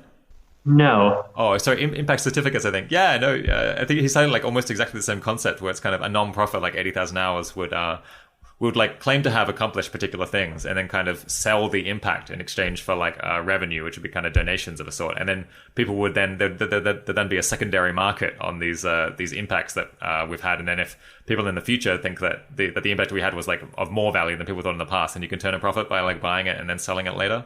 It's a very quirky idea, but I guess. In as much as you could really get people to kind of be convinced that these things have value in proportion to like how good the actions were, then it seems like it could be like a different and like potentially in some ways more efficient way of funding nonprofits. Yeah, and like there's definitely a lot of these really interesting things that you can do when you combine these different mechanism design ideas together. Like you can combining their prediction markets and public good funding gadgets, or combining together like assurance contracts and quadratic funding.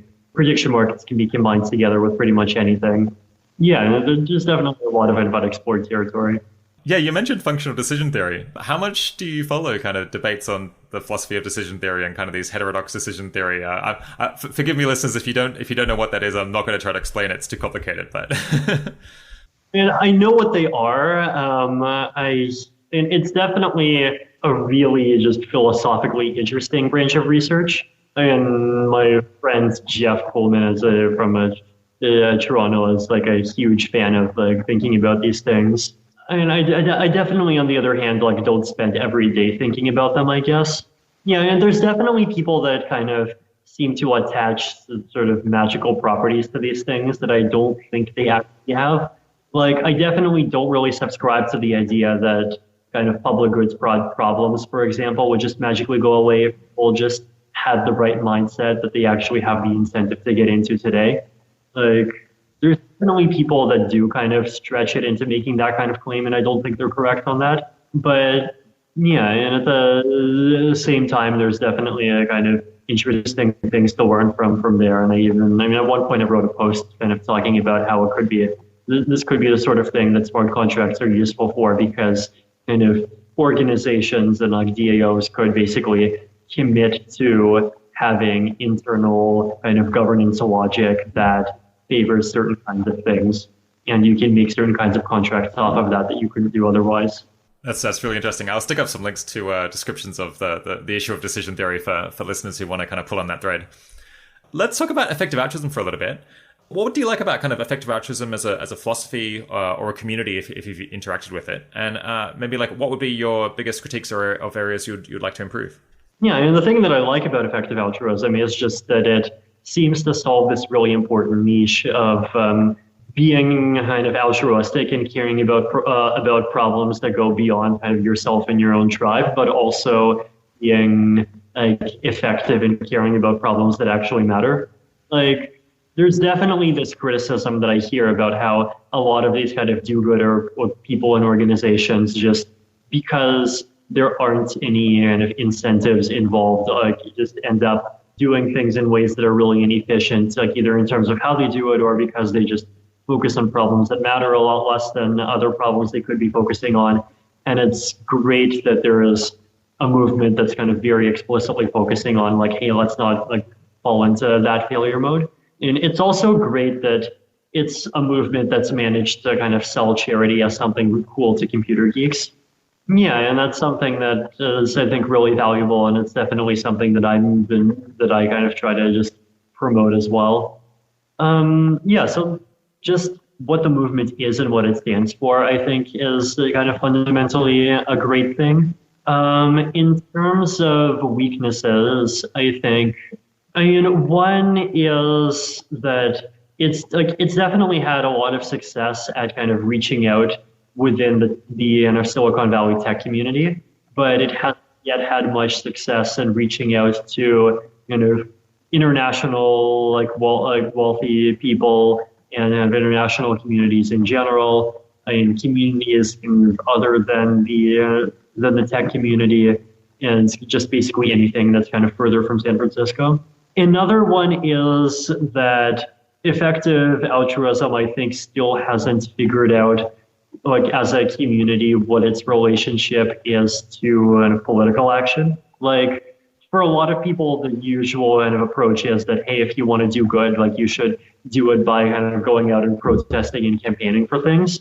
The theory basically being that you could just leverage your money, but it's much more efficient if you could basically apply pressure to leverage like these existing really huge sources of money and influence that exist and kind of pushing them toward causes that you think are valuable. But then there's the criticism of that, which is that a lot of those activities are zero sum. And so like if there's a lot of people doing this and they're just pushing their own biases, then are they actually kind of contributing anything good to the world sort of on net?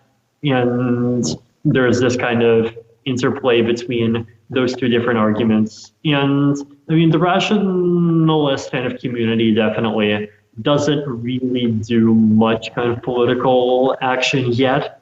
And like people definitely do like sometimes go and say like, yay, open borders and like what a couple of these other sort of somewhat EA flavored political areas, but like generally it does seem to be sort of limited, and it seems like there's to some extent the like not going into political action is deliberate, and like I do see a lot of benefits from that, but I just think something the space could do more on. I think, yeah, you might be happy to know that I think that outside of kind of the Bay Area, like the effective altruism community in kind of Australia or continental Europe or the UK, as kind of it was significantly less techy. Like I'm not particularly techy, and I guess 80,000 hours like only partially is. And I guess we kind of encourage people to go into policy careers quite a lot. We've had like a lot of episodes on like what government policies we would like to see changed and what kind of careers can you pursue there. But it's definitely true that I mean the Bay Area, the San Francisco Bay Area, is like one of the big centers for effective altruism, and over there there's definitely some more skepticism about policy change. And I suppose it is like the nature of that city is to be pretty tech heavy and to be like not diverse in the ways that we might want it to be. Yeah, that's definitely good. Yeah, and I think kind of diversifying outreach is definitely important, like just because like you need to be where the ability to affect change is, and affecting change happens in lots of places. Have you I mean, I imagine the crypto community is another group that probably like doesn't have as much diversity as it would like to have, and probably tries to do things to encourage a wider range of people to get involved. Are there any kind of lessons that have been learned from that potentially we could benefit from? Yeah, and we definitely try. Like we run our annual conference in a different continent every year. We have kind of employees in at least 10 different countries. And like we have really explicitly try hard to kind of go into these places where not many other people have been going so far, and kind of see what's up, and see how we can kind of interact with and support existing local efforts there. I think one important kind of piece of advice that I've learned is to just kind of know your limits. Like realistically, like there are just kinds of talents that you're not going to find in developing countries much, and because many of the people that are talented would have just moved to like the US or wherever else already. So, and also just in many cases, kind of cultures are different, and so you're not going to find kind of things that you like the same extent in all parts of the world. Like crypto communities in many parts of Asia kind of are legitimately just more money oriented and less idealism oriented than I would like.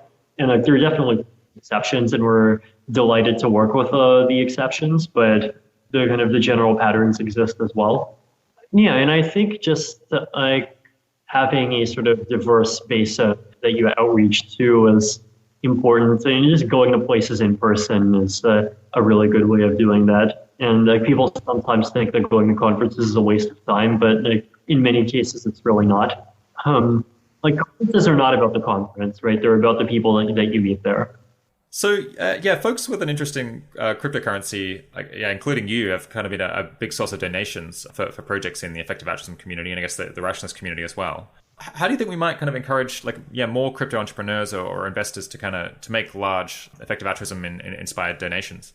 I mean, I think just continuing to market the concept as you have been doing is great. Like I learned about effective altruism from somewhere. everyone who has learned about it from somewhere, and it's usually the internet and like either the effective altruism specific websites or like less progress White Star Codex or one of these. Yeah, I mean, it depends because like there's people within the crypto communities that care about these ideas, like including myself, and I definitely try to kind of promote them where I can.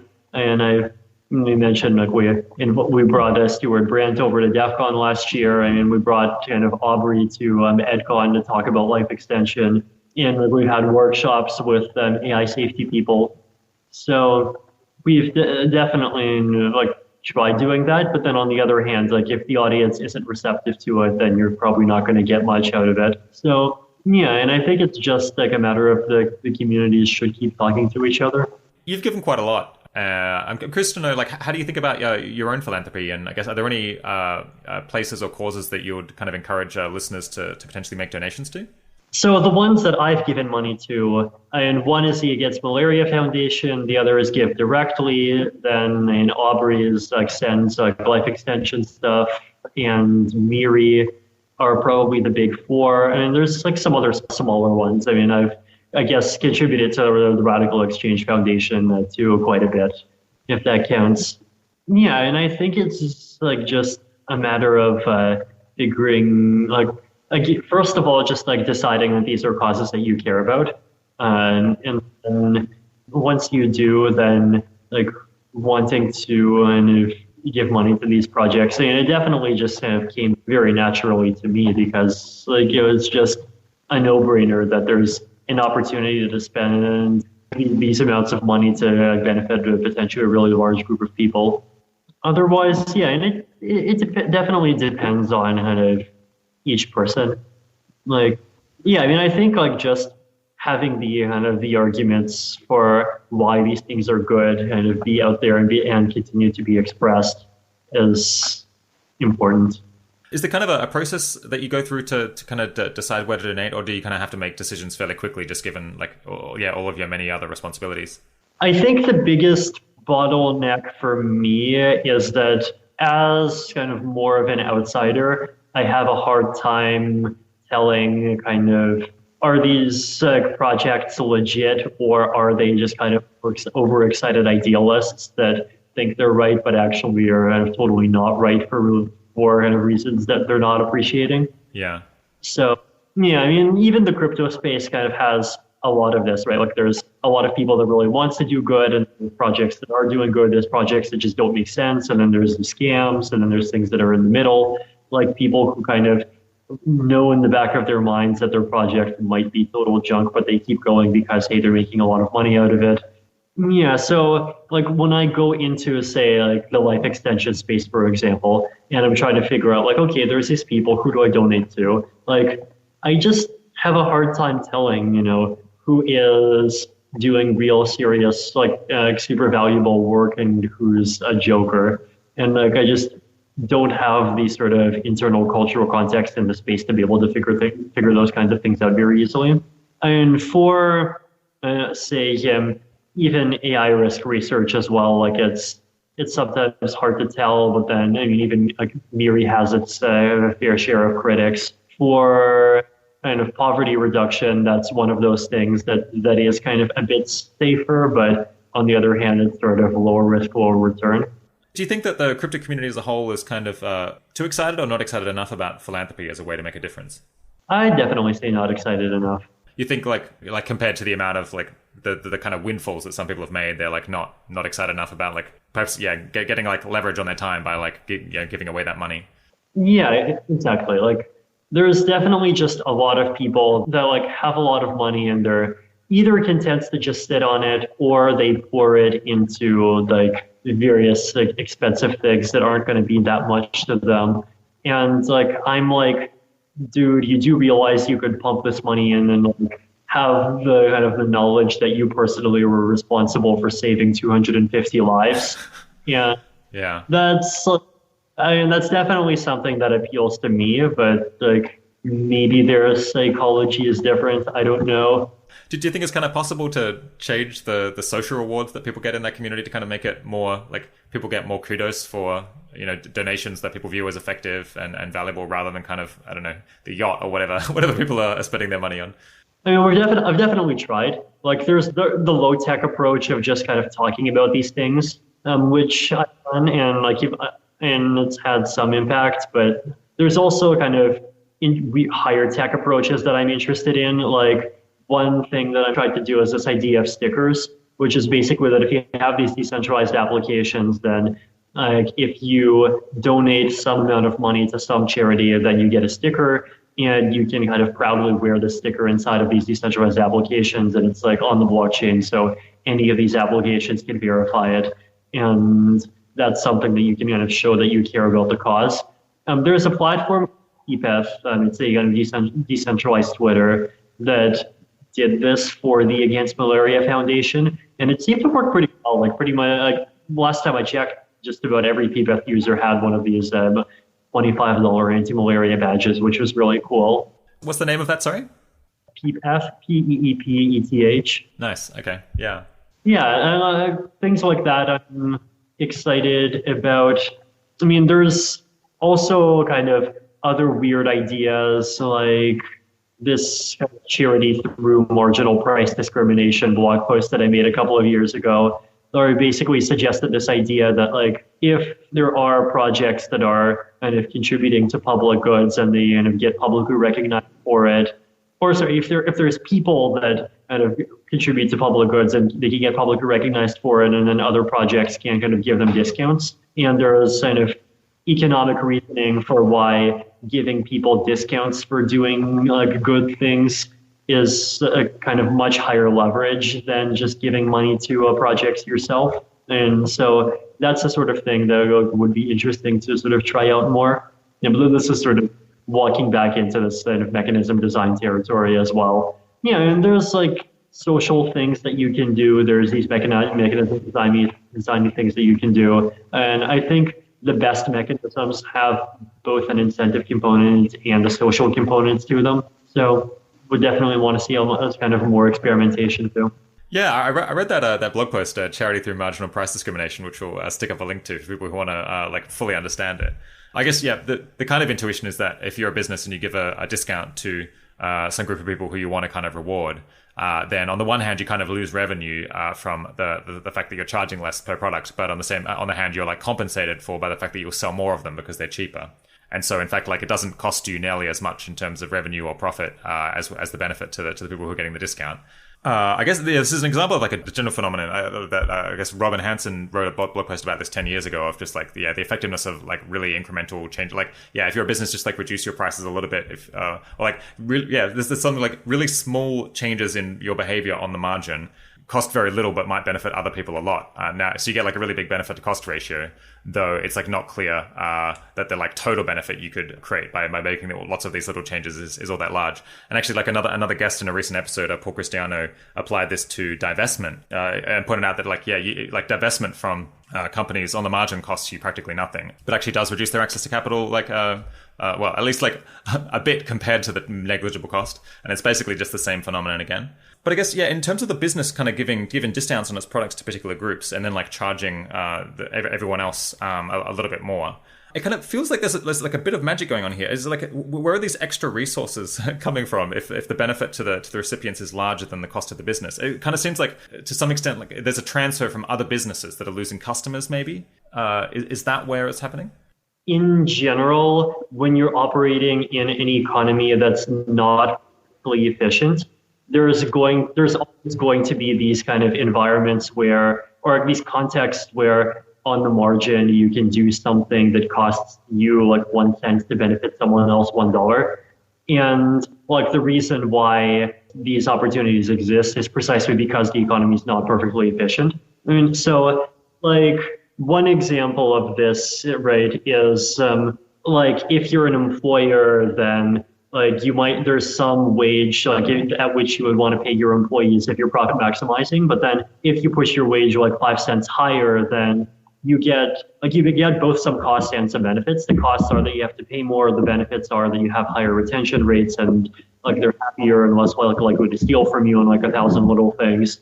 And the reason why a profit maximizing employer would not push higher is because like they only push to the point where the costs equal the benefits. But then if you're kind of profit maximizing plus a bit altruistic, then you'd want to push a bit higher, because like if all of the different utility functions are continuous, then like the profit maximizing point, like kind of versus good to other people, is sort of at the top of a hill. And so if you push a bit to the right, like you're going quite a bit to the right, but you're only kind of pushing your profit down a tiny amount at first. Yeah, and in general, like in not perfectly efficient economies, there just is going to be kind of lots of these tiny little opportunities to do things like that. Like basically almost every private market inefficiency has an associated sort of way to leverage that to do good at a medium extent, at a sort of low cost. And so the idea behind these price discrimination things is basically that like, hey, let's use that inefficiency as a leverage point, and we try to take this sort of ability to benefit someone else $1 at a cost of a few cents to yourself, and we sort of steer it in the direction of like, hey, let's use this to benefit charity projects. So the really nice thing about this mechanism is that like it actually replicates quadratic voting in some way, because if you look at the math, then like the amount of money that you lose by sort of pushing your prices in one direction is quadratic in the extent to which you push the price, because like at the beginning, you're only losing a few opportunities, but the opportunities you're losing are the ones that are not that valuable in the first place, and then it goes up and then it goes up more. So the costs are quadratic, so they start off very tiny, but the benefits are linear. And so it kind of becomes sort of almost accidentally economically efficient in that way, which is really cool. Yeah, and this is just an example of like the kinds of things that we could do if you just had the ability to kind of create more of these sort of proofs of what economic activity that you did. And like this is one of the things that blockchains might end up helping with. Yeah, speaking of blog posts that you've written, I saw you quite recently. You wrote this great piece about free speech, which I thought had kind of an unusually nuanced view on what exactly is valuable about free speech and how we should think about kind of private censorship rather than government censorship in practice. Do you want to kind of lay out your argument there? Sure. And so the basic argument is that I was arguing against people that say that free speech is purely a legal protection that applies only to governments, and that there's like private entities censoring whoever they want is like A-OK, and it's totally just their policy and we should be neutral about it. And the main arguments that I have there is basically that, like, first of all, there's a reason why we have these free speech norms. And the reason why we have these free speech norms most fundamentally is that if you want to create an environment where good ideas win, then you want to have an environment where you don't have these weird kind of side incentives that like really heavily penalize you for publishing certain kinds of ideas, where those incentives like have nothing to do with the kind of ideas underlying goodness. And so basically in governments, kind of censoring is obviously one example of that, but we're increasingly living in a world where these private entities also have a huge amount of power over basically how we talk to each other and how we to each other gets presented. And if a private entity ends up censoring, then it in many cases ends up having a lot of the same kinds of costs that government censorship does. And so like basically we should be upset at them for exactly the same kinds of reasons. So yeah, I mean, the example that I gave to start off is this kind of Bitcoin subreddit moderator that started censoring all of the kind of pro-big block opinions that ended up leading to the Bitcoin community splitting in half. And had that been managed better, I think it could have easily led to an outcome that was more harmonious in a lot of ways. But then, I mean, I also started talking about how there's different kinds of kind of censorship and different kinds of things that are kind of borderline between being censorship and not being censorship. So for example, if you're running a conference, then a conference is inherently not a free speech medium because you have a limited number of slots and you have to give those slots to someone. If you're not giving 5 minutes of time to one person, you're giving 5 minutes of time to another person. And So like you just have to make editorial decisions, and ultimately the people that come to a conference are coming because they want to sort of experience the editorial decisions made by some conference organizer. They don't want to just listen to kind of unfiltered random people. And so if conferences censor someone because they kind of have ideas that are genuinely bad, then that's like totally fine. That's just them exercising exactly the editorial judgment they should be exercising. Though there are kind of things conferences could do that's harmful as well, like where if they end up kind of banning people for saying things that are completely unrelated to like the thing that they're actually talking about, for example, that could end up having really negative consequences. And the other example I gave is kind of delisting coins from an exchange if you think that those coins are scammy. And then there's the question of, is the exchange more like an open market where anything goes, or is the exchange more like an opinionated platform that's like basically saying like these are the coins that we want our viewers to see and hear about? So I kind of pretty aggressively kind of delete comments on my Facebook page that I don't like, and I like block people on Twitter if I think their responses to my tweets are bad. Where does kind of that, do you approve of that or disapprove of that? I definitely totally approve of it. Interesting. Yeah. In the arguments, they are basically being that, like, I mean, first of all, like, not every space should be in anything goes space, and there's room for spaces that optimize for like a certain kind of discussion because people want the ability to kind of productively discuss certain kinds of things. And there's definitely posts that just don't add anything and really detract from the quality of a discussion. And I think those are definitely kind of totally fine to remove. Like in the Ethereum case, I mean, for the Ethereum Reddit, moderation is kind of very liberal, but for the ETH research forum, we do kind of censor non-technical things pretty heavily. And the idea there is to like, hey, this is specifically a research space, and like that's the purpose of the space, and the purpose of the space isn't those other things, and we have these other spaces for those other things. So yeah, I mean, I think spaces that are kind of opinionated to target a particular objective is something that's totally fine to have. Yeah. I guess my reasoning is kind of like the time and attention of my readers is a scarce resource, and I don't want to like waste it with things I don't think are valuable. Though I suppose people might object, well, it's like you're just like preventing criticism of the things that you're writing, and maybe you have bad judgment about what's valuable and what's not. But then I'm like, well, maybe they should just go read someone else's posts then. Yeah, I mean, like the standard objection is that, oh, well, it's not a problem if like people, strongly moderate the Ethereum Reddit, because people could just go to a different Reddit group if they don't like the moderation on that one. Yeah, kind of. Why do you think that's not a good objection? And basically because there is a kind of sense in which the Ethereum Reddit has a kind of natural monopoly to it. Like it is Reddit to discuss Ethereum, and it's got the name, it's got those kind of network effects that was built up by people, many of whom were explicitly expecting a commitment to free speech. So like those sorts of things kind of add together and I think make the Ethereum Reddit into something that's more like a public space. Whereas if I made a Reddit called like r/Vitalik's forum and I explained like these are things that I think this forum should be discussed and I censored it heavily, I think like much fewer people would end up having a problem with that. There's definitely value in private spaces. There's definitely value in public spaces as well. Yeah, I think that's maybe a distinction that I hadn't really thought about as much before. That kind of, if you create like the effective altruism Reddit, and it's actually called the effective altruism Reddit, to some extent you've like taken a scarce public resource away, which is this like the name that gives this the sense of legitimacy in people's minds, and that maybe like gives you responsibilities that you wouldn't have if it was just like Rob's effective altruism discussion. Yeah, I think it helps to explain like why people sometimes object to intense moderation in some circumstances, but then they're totally fine with it in other cases. Mm-hmm. Yeah. Yeah, so I'll stick up a link to that blog post. I think it's well worth potentially having a read.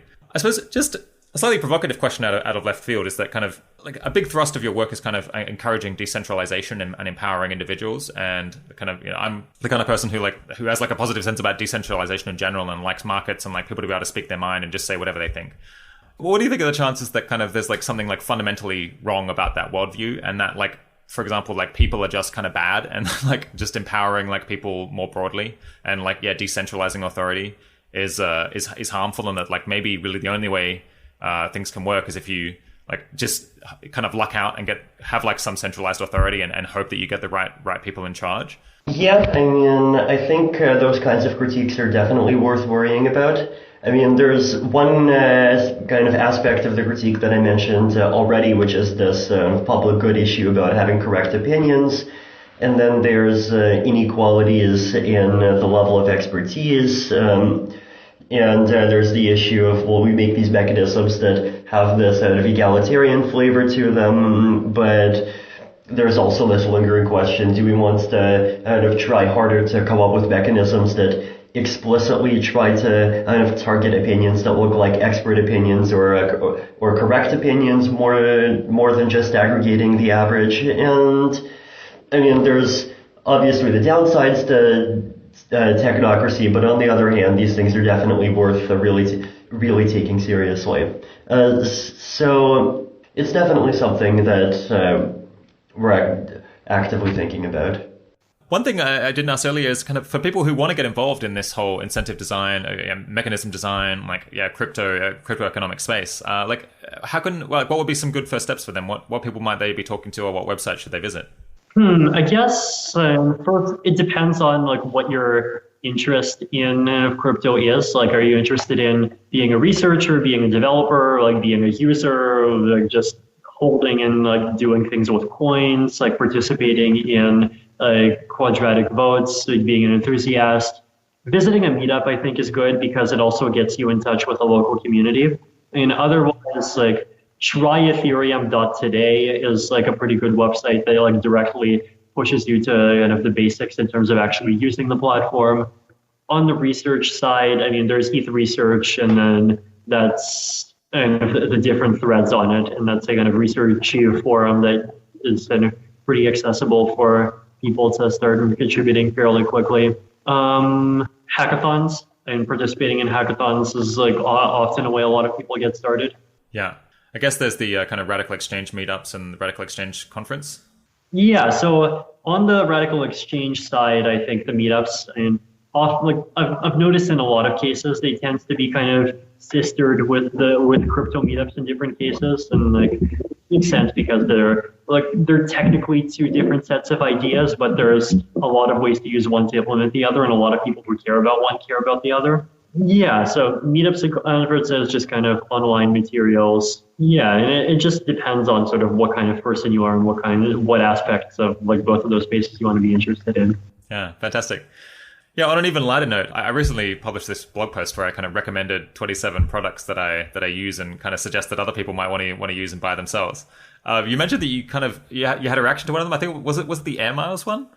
I've ended up kind of acquiring just a bunch of different optimization techniques over the course of my 6 years of traveling way too much. In terms of like specific things, I like the donut. So, I mean, I noticed that you had a power adapter that's one of these like universal, like $12 ones. I mean, the donut is the company, I think it's called Mogics, Mogics.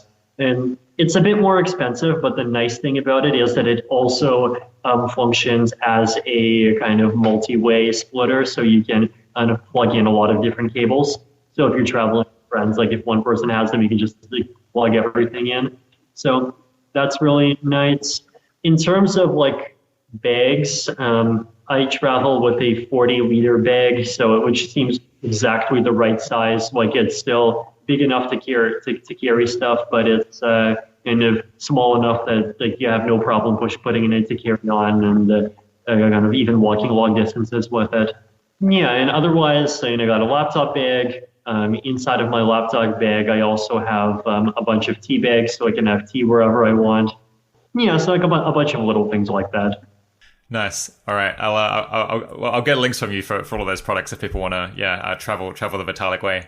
I feel like I have to travel all the time, which is why I put up a bunch of different travel recommendations or things I use that I think makes it a little bit less painful. But I'm sure like the amount of flying I do is nothing on the amount that you have to suffer through. It's both kind of challenging and rewarding in a lot of places to just be able to visit different people and have friends in all these different places. Yeah, well, thanks for everything you're doing to try to develop Ethereum, develop blockchain technology. I think you have a fantastic mentality towards all this, and given like everything that you've accomplished so early, you're also just impressively humble and impressively candid, and I really appreciate that you're just like so direct and candid that I can kind of just take the things that you say as kind of trustworthy and like your honest impression of how things are. I feel like there's no spin with you. I definitely try. My guest today has been Vitalik Buterin. Thanks for coming on the podcast, Vitalik. No, thanks. It was really good to be here. As always, there's lots of links to go and learn more in the show notes and associated blog post. And the natural next episode to listen to, if you haven't done so already, is episode 52, Professor Glenn Weil on Uprooting Capitalism and Democracy for a Just Society. The 80,000 Hours podcast is produced by Kieran Harris. Thanks for joining. Talk to you in a week or two.